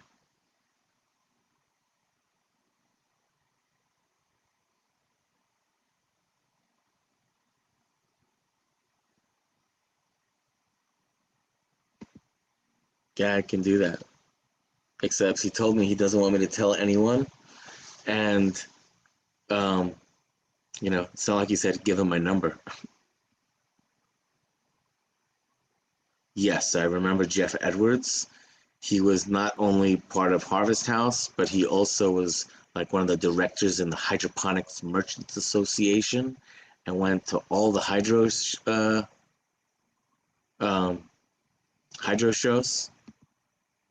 Home Harvest, yeah. Jeff Edwards. Mad love for the guy. We're gonna make another stream with Natsa. Guaranteed. Yeah, I'm gonna make it like his responsibility. I'm like growing all the plants and sending everything out. So Spliff, I haven't gotten a package from him yet. He said he was sending me the UK cheese. It's supposed to arrive shortly.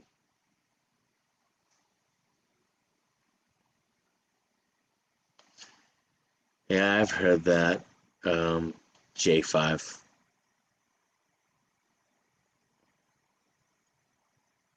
Yes, we are currently preparing to release seeds.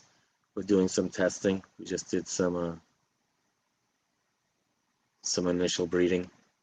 We've got some more stuff coming soon. We've got Black Domina crossed with most of our stuff, including the 91. No, the red grape Lebanese is a plant that my buddy Two Trees, his grandfather bred it. So it's a different red leb. I'll see if I can find the picture of it, but it might be hard while we're talking.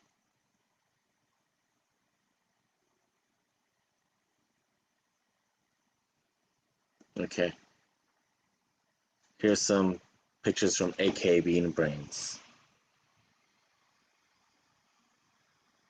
So it's a purple sativa. And it's supposed to finish in 8 to 9 weeks. It says finishes at 9 weeks, rot resistant, covered in trichomes. Looks super nice. So I was excited to get that.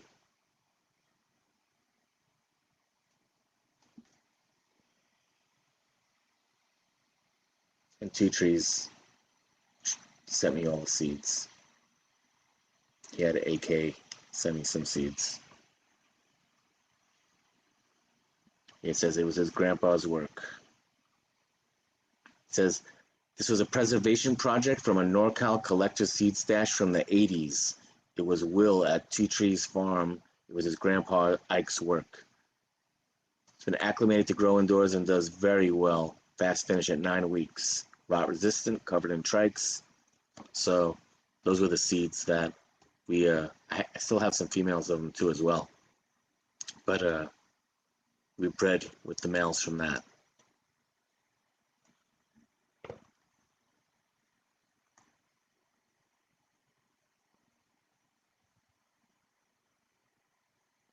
AK Bean Brains is cool. I want to have him on the show.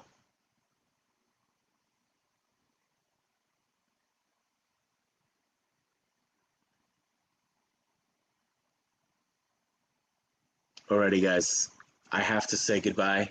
Like I said, it's hurting me to do so because we've got 150 of you still listening, and I'm super grateful for you. If after 3 hours you're not completely out of your mind listening to me talk, you might need to get checked out. But still, I'm grateful for you. I will give you a thumbs up. Why do I worry? Does a 91 veg slow, and in the aerocloner it's very slow to root? You have the same problem. The 91 is historically one of the more difficult plants to root and grow, so I'm not surprised that's happening to you.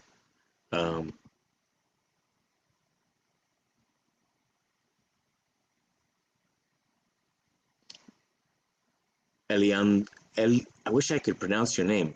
Elizondo. I'm having a good day because of all you guys. This stream seemed to be a success. Red Grape times Mendo Perps is coming. So, you know, we were supposed to have already done this breeding project. We had the Black Domina that I wanted to cross with the Mendo Perps, and wasn't able to get that going with Not So. But now we're like fully committed to getting all this stuff done. Yeah, I would like to go fishing in Alaska, and I don't even eat fish.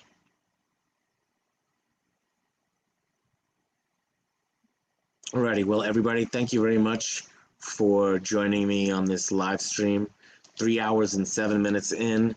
It is a new record, not only for the number of viewers, but also for how long we go. We don't normally go over 3 hours, but it was fun.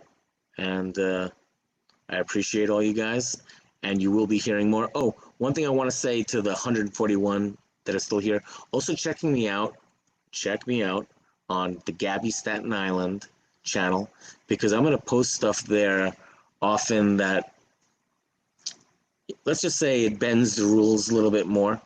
And I want to make sure that I don't do anything to get the Craft Growers Network channel taken down, because that's more of just like news media, let's say, or not news so much, but we're telling stories, so it's kind of protected. But, you know, if you do any type of transactional stuff, they can take down your account. They've done that to other people. So I'm going to try to keep all that stuff up on the Gaby Staten Island YouTube channel. I've got 3,000 viewers here and only 600 on my channel. So please follow me there as well. My website is GABYSI.com. Type that in.